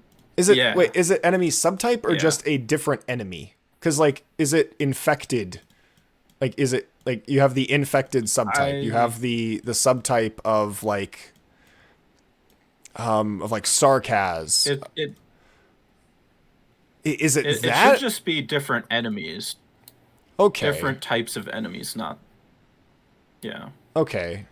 That's. I don't think it's that specific. Okay, I don't know. This is okay. To the Arknights Tarot Wiki, you guys do an amazing job. We love you. When you write in the information thing that they can hit aerial targets, that's kind of assumed. This is where you actually need to like tell me what the fuck is happening, because I have no idea what this is talking about. So let's just it doesn't as whatever we assume, it's probably just going to be wrong. Let's assume it is just different type of enemy. If that is the case, this is insanely easy to proc. Yeah. This is incredibly easy to proc. Yeah, it should be. Because she doesn't even need to kill them. She just needs to be on the battlefield while they're dead. Like that. Oh, that is true. Yeah. Then that feels too easy. I genuinely have no idea. I have no idea. Whatever, we'll ignore that. Okay. Attack interval increases. Attack plus 25% after each attack, stacking up to 4 times. What if Pinecone's S2, but not stupid? We did it. We did it, chat. We made Pinecone's S2 not and if it nonsense. And if it was manual yeah, and if it was manual activation. Okay, I'm a huge fan, obviously me of all fucking people, I'm a huge fan of attack interval increases, increase attack by a shit ton. I'm a huge fan of that, so. Obviously. Yeah, plus 100% attack on a spread shooter is kind of nuts. Yeah, that's really good, because that's only going to go even harder with her trait. So, like, this is going to be huge. Yeah. And I doubt... Yeah. Oh, okay, there's no... Okay, I guess the wiki just didn't care about the 5 stars, because they don't show us how long the attack interval increases by. Nobody tested it. Yeah, no one cares. All right, whatever. This could be, like, double the duration. This could be, like, 0.2 seconds. I don't know. This could be anything, so... Because I want to know how quickly you can get up to max stacks, but I don't know. Wait a minute, this is her entire... I would get. Her entire gimmick is that her attack interval increases. Holy shit. Holy Yeah. shit, she's based. Attack plus 80%. Oh, there is additional information, but it's not referring to how long the attack interval increases by. Come on. What is... Oh. Attack interval increases. Attack plus 80%. You would guess? Yeah. Oh, wait, could... I would guess that it's like 3 seconds or something like that. Okay, wait, I'm gonna see So if... instead of 2.3, it's like 3 seconds. I'm gonna see if the Patopsis app knows. No, it wouldn't. It doesn't show additional information. No, it wouldn't. Why would it? Okay. Never mind. Okay, so attack interval increases, because it's what, normally 2.6 seconds? 2.3 seconds. Okay, so maybe it goes up to like 3. Yeah. Okay, attack plus 80%. Attacks inflict effects in the following sequence. Inflicts slow for 1.5 seconds. Inflicts bind for 1.5 seconds. Inflicts stun for 1.5 seconds. Loey? Yeah. I think they made a Crusher spread shooter. Oh, yeah. She takes 7 billion years to attack, attacks for like 5 billion damage, and she inflicts stun. I love the menagerie crowd control. It gets stronger after a certain duration. That's so cool. That's such a cool idea. If you can keep the enemy in her range for longer, she gives stronger and stronger like status effects. Because the slow helps keep them in range, the bind helps keep them in range. That's awesome. That is so cool. This is cool. I love this. Your new favorite non-Crusher 5-star? Oh no, that's not even close. But she is cool. She is really cool. Okay. Her module increases her damage. The stacks and the damage. Yeah, stacks up to 4 times. Damage dealt plus 8%. Okay. Okay. I mean, she's cool. I think she's cool. It's like the moment we talk about 5 stars, I'm like, all right, it's fun time. This is awesome. I love her kit. This is awesome. So she goes from a 21% attack increase to 24% attack increase. Damn. Big module buff. And looking at the trading post, a side note is that she gives 40% trading post efficiency, so she's one of the best trading post operators. So when you build her, you'll get a little bit more LMD. It says 20% on the wiki. It says for each operator in that trading post, so it's 20. Oh, for every operator in that trading post other than self. Times 2. Oh, I see. Reading the operator So explains 40%. the operator. That's insane. Yeah, this time around. Wow. Damn. Okay, she's cool. So yeah. Extra Damn. LMD for you when you build her. Damn. Okay. Kachise is awesome. Which is awesome because I think the other 5-star in this event is also... And she's the welfare, too. I'm pretty sure, right? She's the welfare? Which one? Kachise. No, it's Matsukiri. Okay. It's not... Okay, never mind. It's Matsukiri. Yeah, the Vanguard's the welfare. I am really excited about Matsukiri. Damn, the 5 stars in this event are just so good. The 5 stars of this event are so good. Okay, Matsukiri time. Because I've heard about Matsukiri. He's a brand new Vanguard subclass. He's a strategist Vanguard, and his entire gimmick is hand buffing. He buffs operators in your hand. That's so cool. I love that because that's something we've seen with like other. Like, we kind of see it with Chargers. Chargers kind of do that, like Fang, Bagpipe. Wildmane, like they reduce cost of operators in your hand. Matsukiri just increases their stats, which is awesome. Yeah, his talent. And After one thing I just noticed before you get into that, he actually has res as a Vanguard, which is huge. Ooh. Oh yeah, we should probably actually. It is very important to look at his stats. It is very important to look at his stats because he's a new Vanguard. 2 block. This means that Strategist Vanguards are now the only other subclass other than Pioneers to have 2 block naturally. Pioneers are the only 2 block Vanguards, and now we have another one.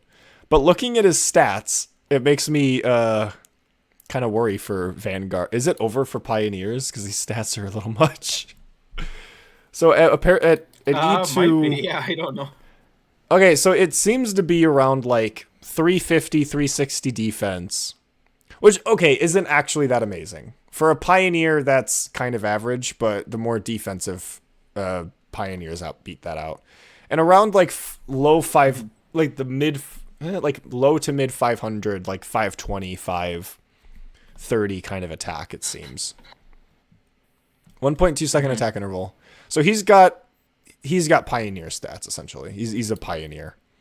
Which I assume means his DP generation isn't going to be that amazing. Because there's no way he can just be a strictly better Pioneer. So instantly... Well, let's get into his kit. Okay, so first, his talent, after being deployed for 30 seconds, increases the attack of all defender and supporter operators in the field and on the deployment waiting zones by 12%.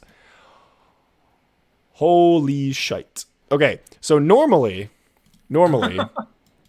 defender and supporters, who gives a fucking shit? It's like, those are the worst operators to buff the attack of. However... Ritualists exist, and bobbing specifically requires, like... I need Podenko to make it so bobbing can inflict burn burst against a leader on his S2 in one cycle. So with Matsukiri, I can get bobbing's S2 to burst in one cycle just by having Matsukiri out for 30 seconds rather than having to rely on Podenko. That's awesome. That's incredibly fucking specific. But this also helps with your Guardians. I guess Hoshiguma.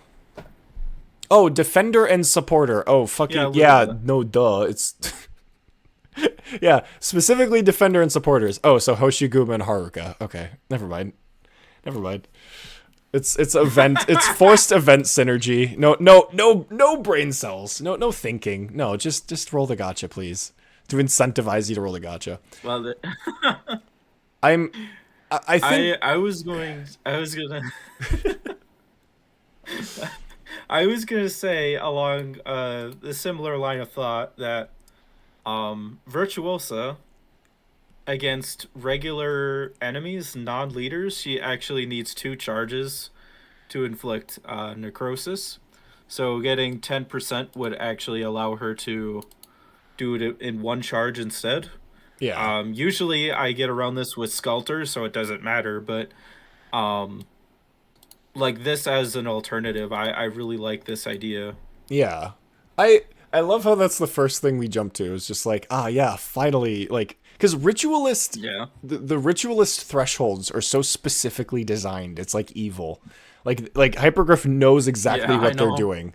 And so Matsukiri just kind of making Ritualists a lot nicer to use. Because it's like, if you're using a Ritualist, you can just use Matsukiri. There's like very little squad building costs to this because he's essentially just a Pioneer. And it's like, Pioneers are good, so it's not an issue.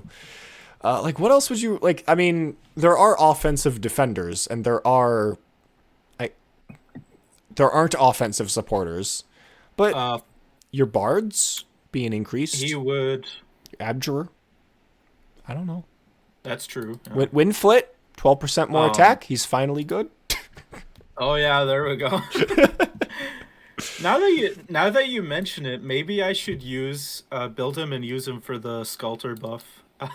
Maybe. I mean, you can. Her even more. You can't, because I assume this has to be like an increase in base attack, like, because it hits them in the fucking deployment zone. So, okay, well, let's see what they do, because I'm curious. I don't know. Okay, instantly gains 10 DP. Okay, wait, 20 starting charge? Okay, he doesn't immediately pay himself off. Yeah. Okay, he costs 14 DP. He is more expensive than Pioneers. Okay, so he does not instantly pay it. No, he does instantly pay himself off. One operator on the Because they're reduced furthest by 4, point he of the... kinda does. Holy shit. Myrtle is over party.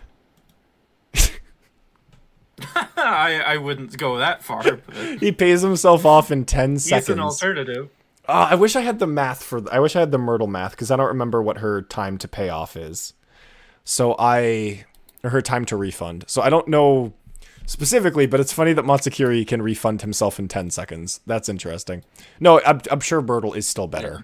But this isn't even an uptime skill. Yeah, the fact that this has a 20-second pre-charge is insane.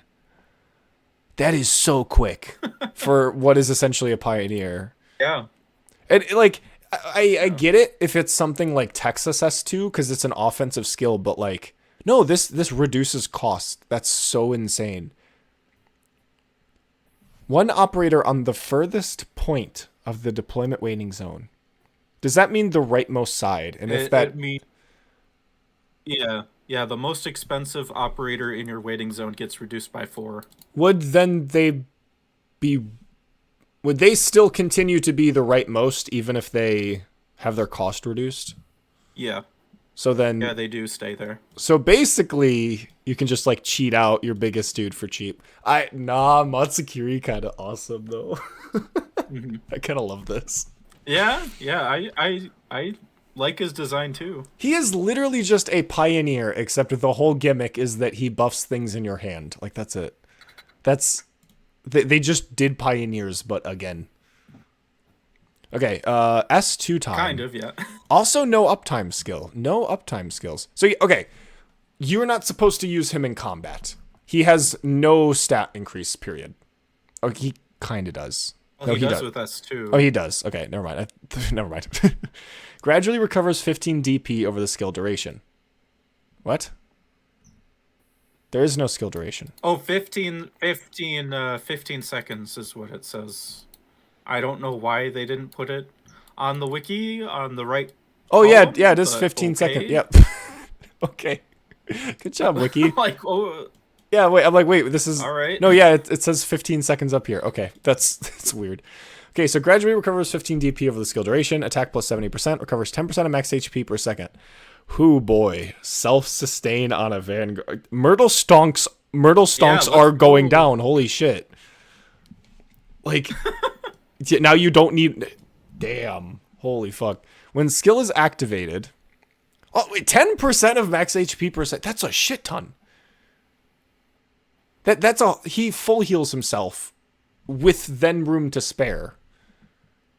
Jeez. Yeah, wow. I guess I didn't realize that. Wow, that's a shit ton. So he gains 70% attack and basically just full heals with room to spare. That is a shit. Damn. Yeah, he's a trash mob cleaner. Let's go. That's actually insane, Matsukiri. Okay, when the skill is activated, reduce the DP cost of all undeployed defender and supporter operators by 1 and increase their max HP by 15%, stackable up to 2 times. You do need him on the field to keep that buff. Okay. Do you? No, because it says stackable up to 2 times and will reset upon their retreat. The defender and supporter. Oh, okay. I thought it was his retreat for some reason. Yeah, no, this is... That changes things, actually. Yeah, no, this is kind of really good. Now, you're mainly using his S2 for the HP... Yeah, okay, if you're not doing defender and supporter shenanigans, you really shouldn't be using his S2. Because other than that, it's just like, he's just kind of a worse Pioneer. Like, you are better off just using a Pioneer if you're just using him for his S2. Unless you're doing defender and supporter shenanigans. But self-sustain. The self-sustain is nuts. Like, that is something I'm a little kind of peeved about. Like, this is really good defensive and offensive stats for who is essentially a Pioneer, you know? Yeah. So, okay. I'm gonna pull off... Because he also costs more. He just costs more than Scavenger and Courier. Like, he just does. He costs 14, they cost 10. Yeah. Or, well, I guess maybe he costs 12 because of... Well, he's the welfare. So he has 3. No, he only costs That 11. is true. He only costs 11. Okay, so no, Yeah, he is not that's not more bad. expensive. Okay, because what's Scav's That S2? means Okay, I don't have her S2 at M3, so I don't. I assume it's probably around 60-70% attack increase. probably. But Scav's S2. That'd be my Well, okay, guess. Scav has around 550 attack, which is what Matsukiri would have. But she has her talent, which does carry her like a decent amount. But like, is he Scav's S2? Okay, wait, hold up. I'm a little bothered right now. Hold up. Okay, wait. Is this the downfall for 5 stars? He is probably better than Scavenger. I hope not. What? Okay, attack plus 70%. 15-second uptime. What is the cycle? No. No! He cycles better! Okay, but Scav immediately gains 11 DP while he gradually gains 15, so he technically takes longer to pay himself off. And Scav gains significant 16% attack and defense, which is... But Matsukiri also fucking heals himself. It's over for Scavenger. He just power creep Courier and Scavenger just on his own? Did he just completely ruin? Probably. No. And he's a welfare, so everyone can get him. No fucking way. This is so bullshit.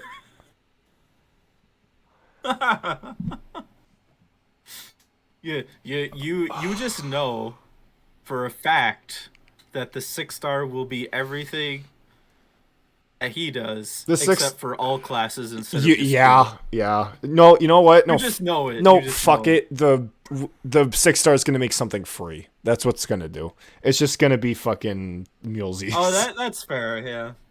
Or it just gives everything, in the waiting area, just like plus 50 attack, plus 70, whatever. Oh my god. I was so excited for Matsukiri. There's no way they're doing this. Is this the first time Hypergriff is just like, fuck it, 5 stars are ruined. Here's like 6-star design and 5 stars. There's no way. Maybe. He's just better than Scav. Maybe not.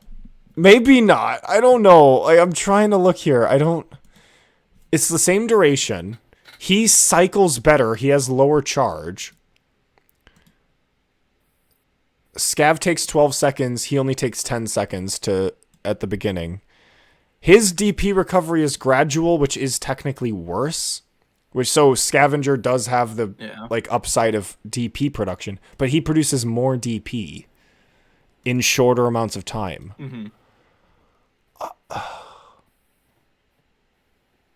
Scav does technically pay herself off in 1 activation, while Matsukiri also pays himself off in 1 activation, but it takes a little while for that to happen. Mm-hmm. There's no way. There's no fucking way. Recover 10% max HP per second. Yeah, that is... And he doesn't have terrible defense either. Like, no, he doesn't. For Vanguard is good. 400... Well, okay, 400 at max is probably more around, like, 350, 360. Which I think is around what Scav has. Even still, yeah. Scav has worse. Scav's in, like, the higher 200s. But again, defense is pretty... Scav also gains more... She gains... a lot of her stats come from her talent. Which is just part of Scav. That's true. Yeah. So I don't think this is like strictly direct power creep, but damn does it fucking feel like it. Like, why does he gain stats? Like, I get the whole idea is that he's meant to be like a pioneer, but he's more focused on like buffing. But if that's the case, why does he gain stats? Like, the whole point of Pioneers is that they're meant to be like good, cheap stats for the cost to help you with the early game, to help ramp you into the later game. Mm-hmm. But it seems like the point of Matsukiri is that he's all in on the ramp. And he does like this kind of cool thing. He's not meant to be very physical. He's not meant to be very combat focused. But why does he gain stats then from his S2? 25. Okay, maybe the fucking wiki is just wrong with the numbers. I'm gonna because as we've seen, there it doesn't say there's any uptime. Okay, come on, please. No, fuck. Yes, he's gonna. No, it is he's right. He's gonna gradually recover 15 DP instantly. No, it is 25 SP and it is 15 pre-charge for a 15-second duration. That would be really funny. Be like, oh, 7 plus 70% attack for 0 seconds. No, I was thinking, okay, oh, maybe they copied and pasted like the stats from somewhere else and they forgot to change it. You know, maybe that's why the uptime is missing. I looked on Patopsis and no, it is 15 pre-charge, 25 charge. He is just. I did note. Yeah, he is. For a welfare, he's surprisingly a bit too good. You can't do that. You can't do that. I'm so hyped for Matsukiri. You cannot replace Pioneers. You can't make Courier and Scavenger just not exist anymore. You can't do that. You can't roll compress both Scavenger and Courier into the same thing and also make it produce more DP. You can't do that. No. Yeah, that's a bit much, yeah. Up until now, 5-stars haven't had like this 6-star design of like trying to uber roll compress and power creep shit. Like this actually just bothers me. Oh my god. Well, I mean, so many people think that Pioneers are terrible. So well, I think they're fucking wrong. I love Pioneers. I use Pioneers a lot. I think they're awesome. Yeah, I actually, well, I can't really say for the lower rarity, just because of how I play, but I really like Flametail, and sometimes I use her instead of Myrtle, so. I use Scavenger and Courier a lot. Like, they're typically my go-to vanguards. Like, if it's not them, I'm using Charge. Like, the whole idea of a Pioneer is that they're meant to be just good, cheap for the early game, meant to help ramp you in. But they're meant to remain on the battlefield and just kind of hold lanes for you in that early game, which is something you don't really get with Chargers. Chargers cannot lane hold, and when you do have, like, your Wild Mains and your Fangs that have, like, a Heli Drop skill, that's meant to just kind of be a one-and-done thing. You're not meant to have that remain on the battlefield. Yeah. And so having early game lane holding is important, and that's something that Pioneers provide. And so that is also something literally no other like Vanguard subclass provides. Agents can't hold lanes. Like tacticians can't really hold lanes because you only get one block. Like, yeah, you can. I mean, you can get more crabs and stuff, but usually you're not really meant to be like really, really holding lanes like that. And so it's I like Pioneers. It's kind of just how I play the game. And so this just kind of sucks because I love the dichotomy of Courier and Scavenger, because Courier is more defensive and Scavenger is more offensive, and you have that kind of choice. But in this case, it's just like he just does both. Like he heals 150% HP and also gains 70% attack. So you just get the best of both worlds. Except he doesn't have as much defense, so technically Courier still edges him out there, but man, if his skill produced like 7 DP, I wouldn't care. If his skill had a like 35-second charge, I don't think I'd really care. But damn, this is a bit Yeah, the much. fast charge is really, yeah. Yeah, this does kind of suck. Man, like it actually just hurts to And it have was all like going. yeah, like this hurts because like Mhm. 5 stars have yet to do this. This is the first time a 5 star has like really done this, and so it's just like this really Mhm. bothers me because it kind of scares me for like the future. Are we just gonna get more 5 stars like this?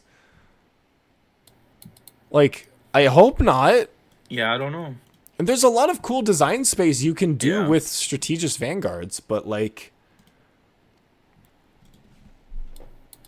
Yeah, and he does a lot of that. I mean, if you think about it, like his DP reductions and the buffs, like that's would be perfect for juggernauts if you think about it.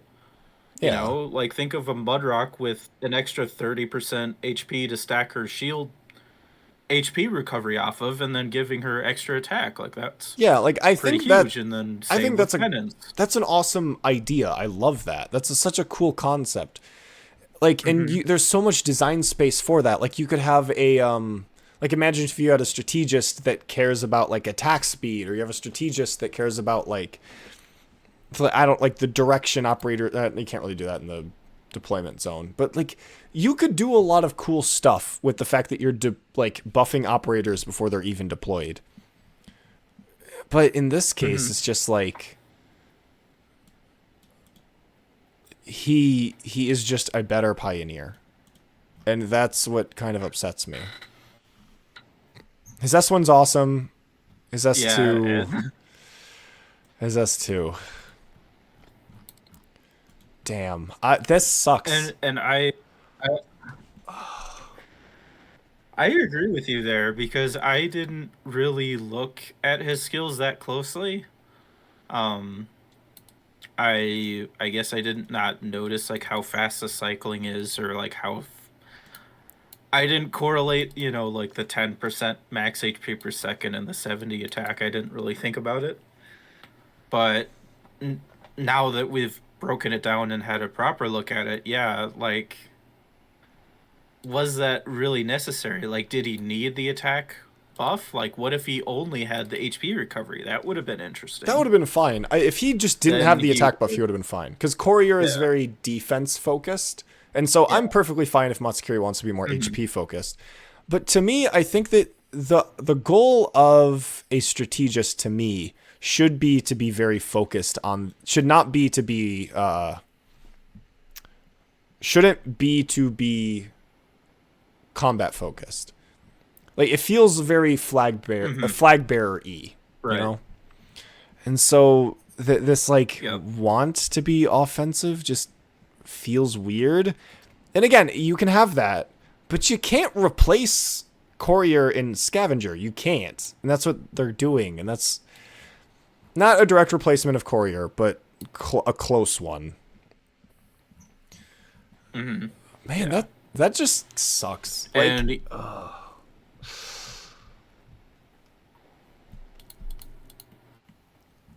man.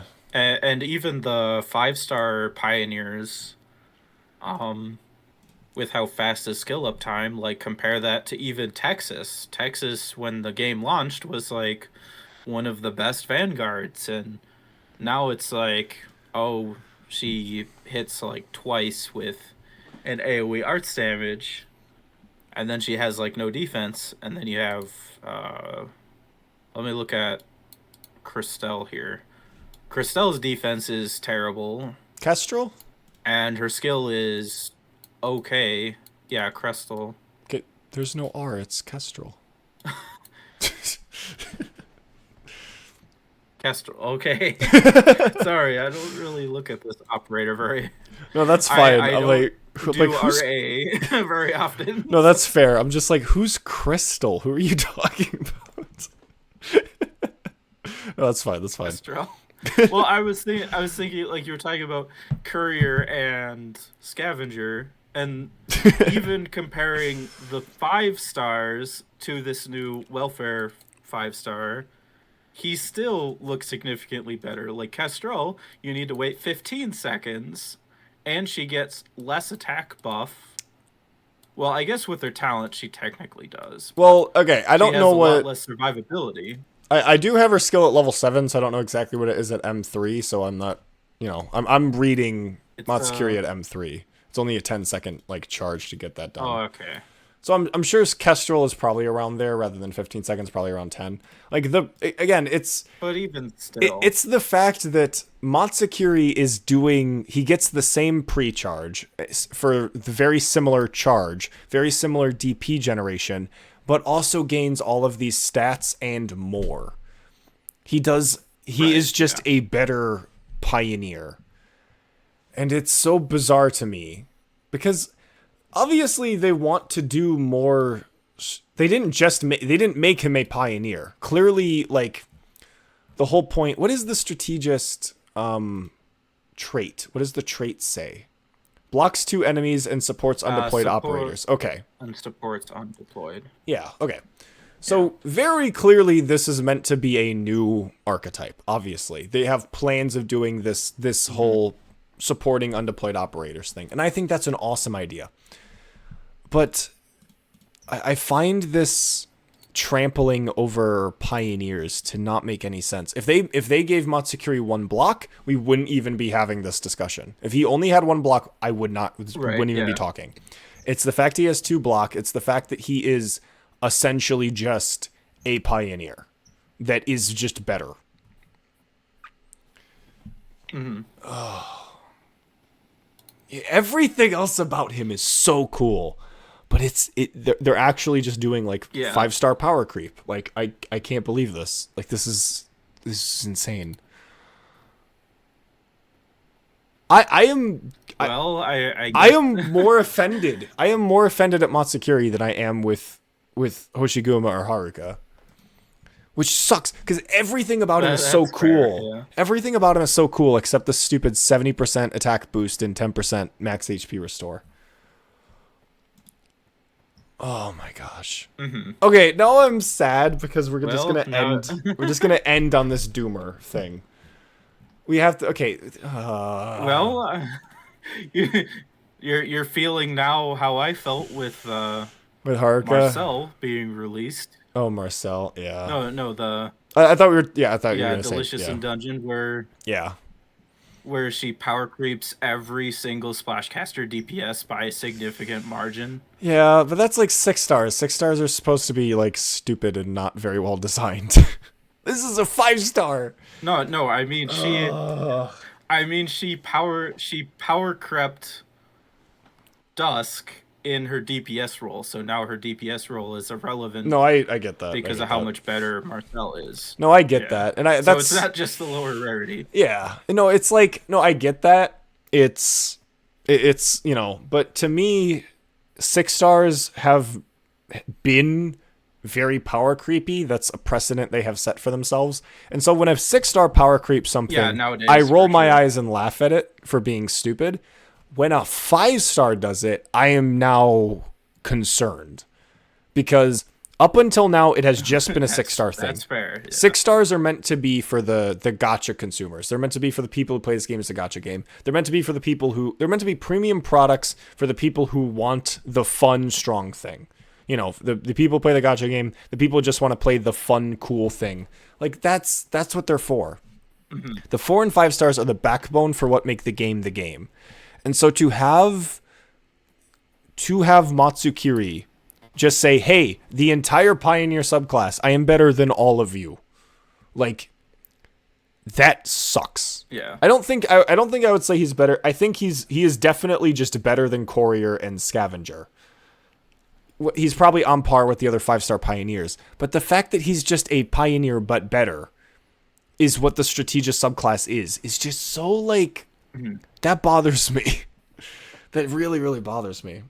Yeah, he's like on par, if not slightly better than the other 5-star Pioneers, in addition to having those buffs. Yeah. Which I agree. Yeah, that's absolutely ridiculous. I don't support that. I don't really like that.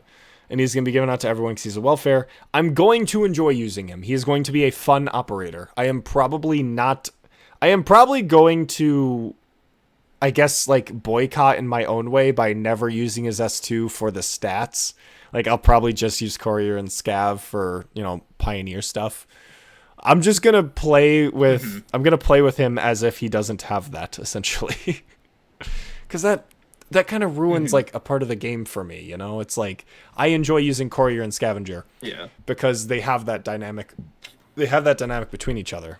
And I don't want to lose that. So I'm just not going to use Matsukiri like that, because every other bit of his kit is so cool. I love everything else about his kit. I love Strategist Vanguards as a concept. I think how he's executed is done really well, except those 2 fucking lines of text. Damn.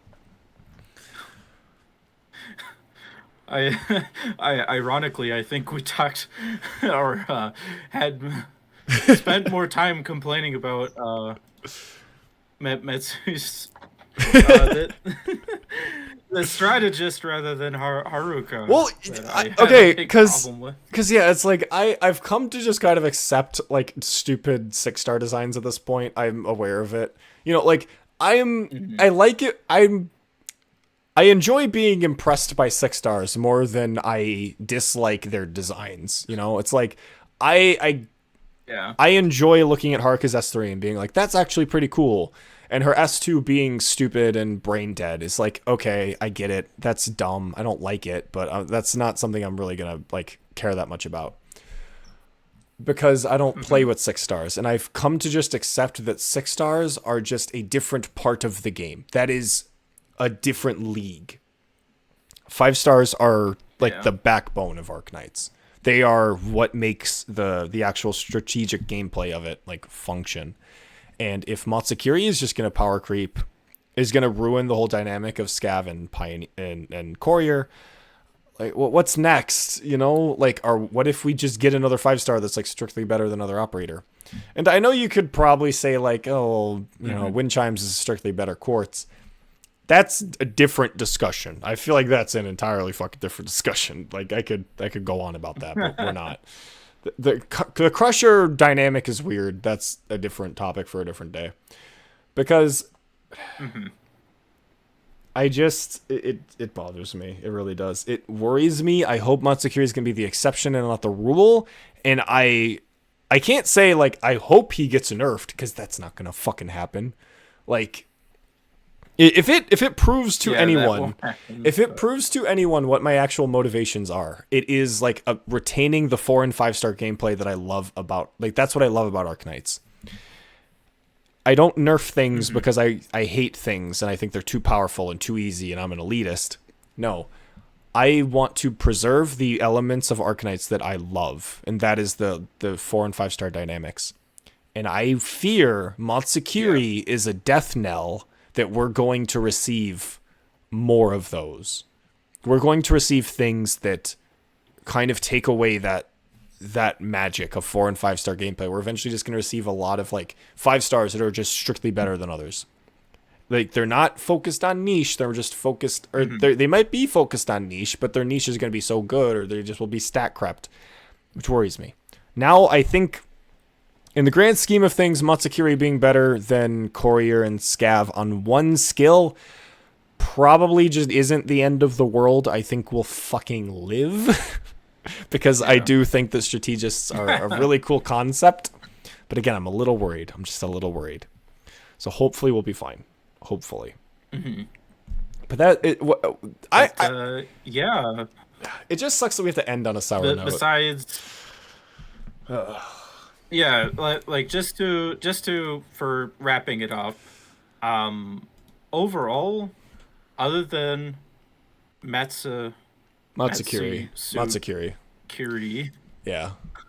I have a really hard time saying that. Besides his S2 stats and Haruka's S2 dealing the damage that it does, overall, this is a very like thumbs up from me. Like overall, all of these operators, even if I am not necessarily jumping at the opportunity to build them per se, they all look interesting and really cool.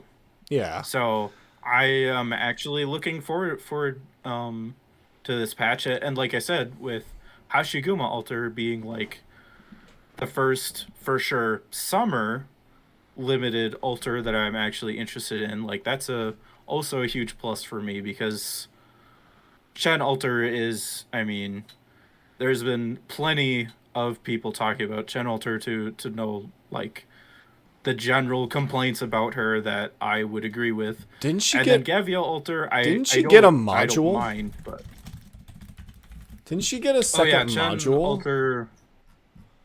Yes, she did. We're literally at time, but oh yeah, I remember this. Okay, we'll just talk about it real quick because this will just be a funny thing to end it. Okay, actually, before we get into it, I'll say like I agree basically with what you said. I think, weirdly enough, I think I like Haruka more than Hoshiguma. As fucking weird as that is to say, I think Hoshiguma is just very boring. Yeah, I do too. Actually. Yeah, I think Hoshiguma is just a very boring operator. Her S3 is pretty interesting, but everything else just makes her feel more like a juggernaut.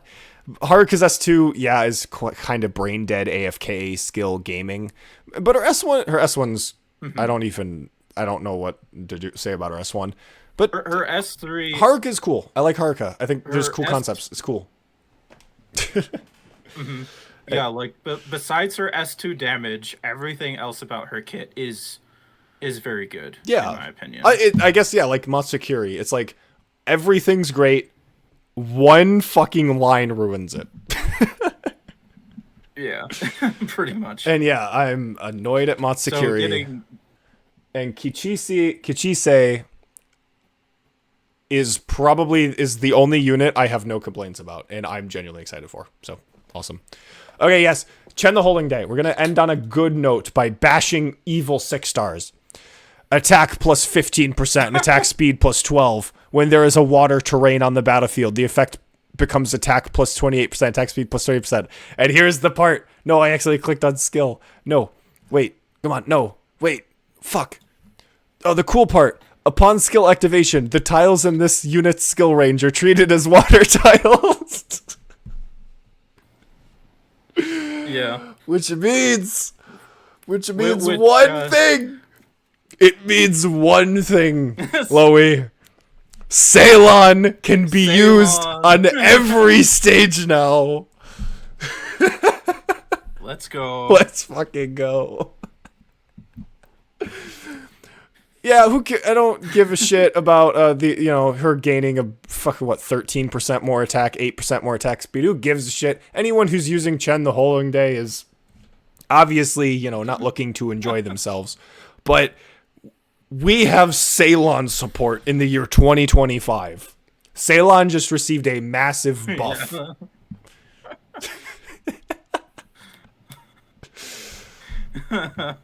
Reduces deployment cost. Of fucking course. We can't have overpowered things be expensive. No. -8 cost. Jesus. Well, Bloop. The thing is with this module is that it completely power creeps her old module for damage. So it's yet another module. Oh, hey, you spent those 12 module blocks and 300k LMD for that first module. Well, you better get this new one because it's so much better and more convenient to use. So you better pack up another 12 blocks and 300k LMD to get this brand new one because we're not going to buff the old one or anything because the module system, as we know, is a one and done system. She also gains 100 attack at base. Jesus. All right. Yeah, and that is compared to plus 60. So that extra bonus damage her first module does is completely irrelevant because she gains that in her base stats. Plus she gains even more stats with the change. Well, I will say because of Exusii, the Keen Glint, and Lumen with an extra E, there's more ammo support. So her S1 isn't useless. That is true. Now it's not useless, but unless you're doing that strategy. The thing is though, is the thing is that like, who the fuck is using Chen the Holding Day and Lumuen and Exusii? Like, who is the person who has all of them and is using them together for this niche strat.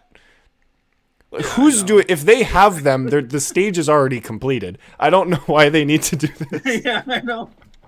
It's like so minor. Yeah. Oh, but okay, yeah, that's It's basically it's over, chat. It's so over.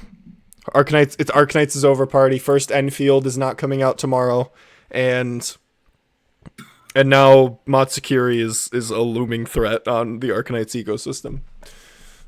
So I hope you all enjoyed. Oh, no. Any last thoughts before we go, Loey? I think that about does it. Like I said, I'm surprised that we talked more about the strategist than the 6 stars, for example. But I was so excited for Matsukiri, and now everything has been ruined. Oh. we will mourn the loss after the end of this episode. I want everyone in the Take care, I want everyone in the comments to say "Rip Courier and Scavenger." Goodbye, everyone.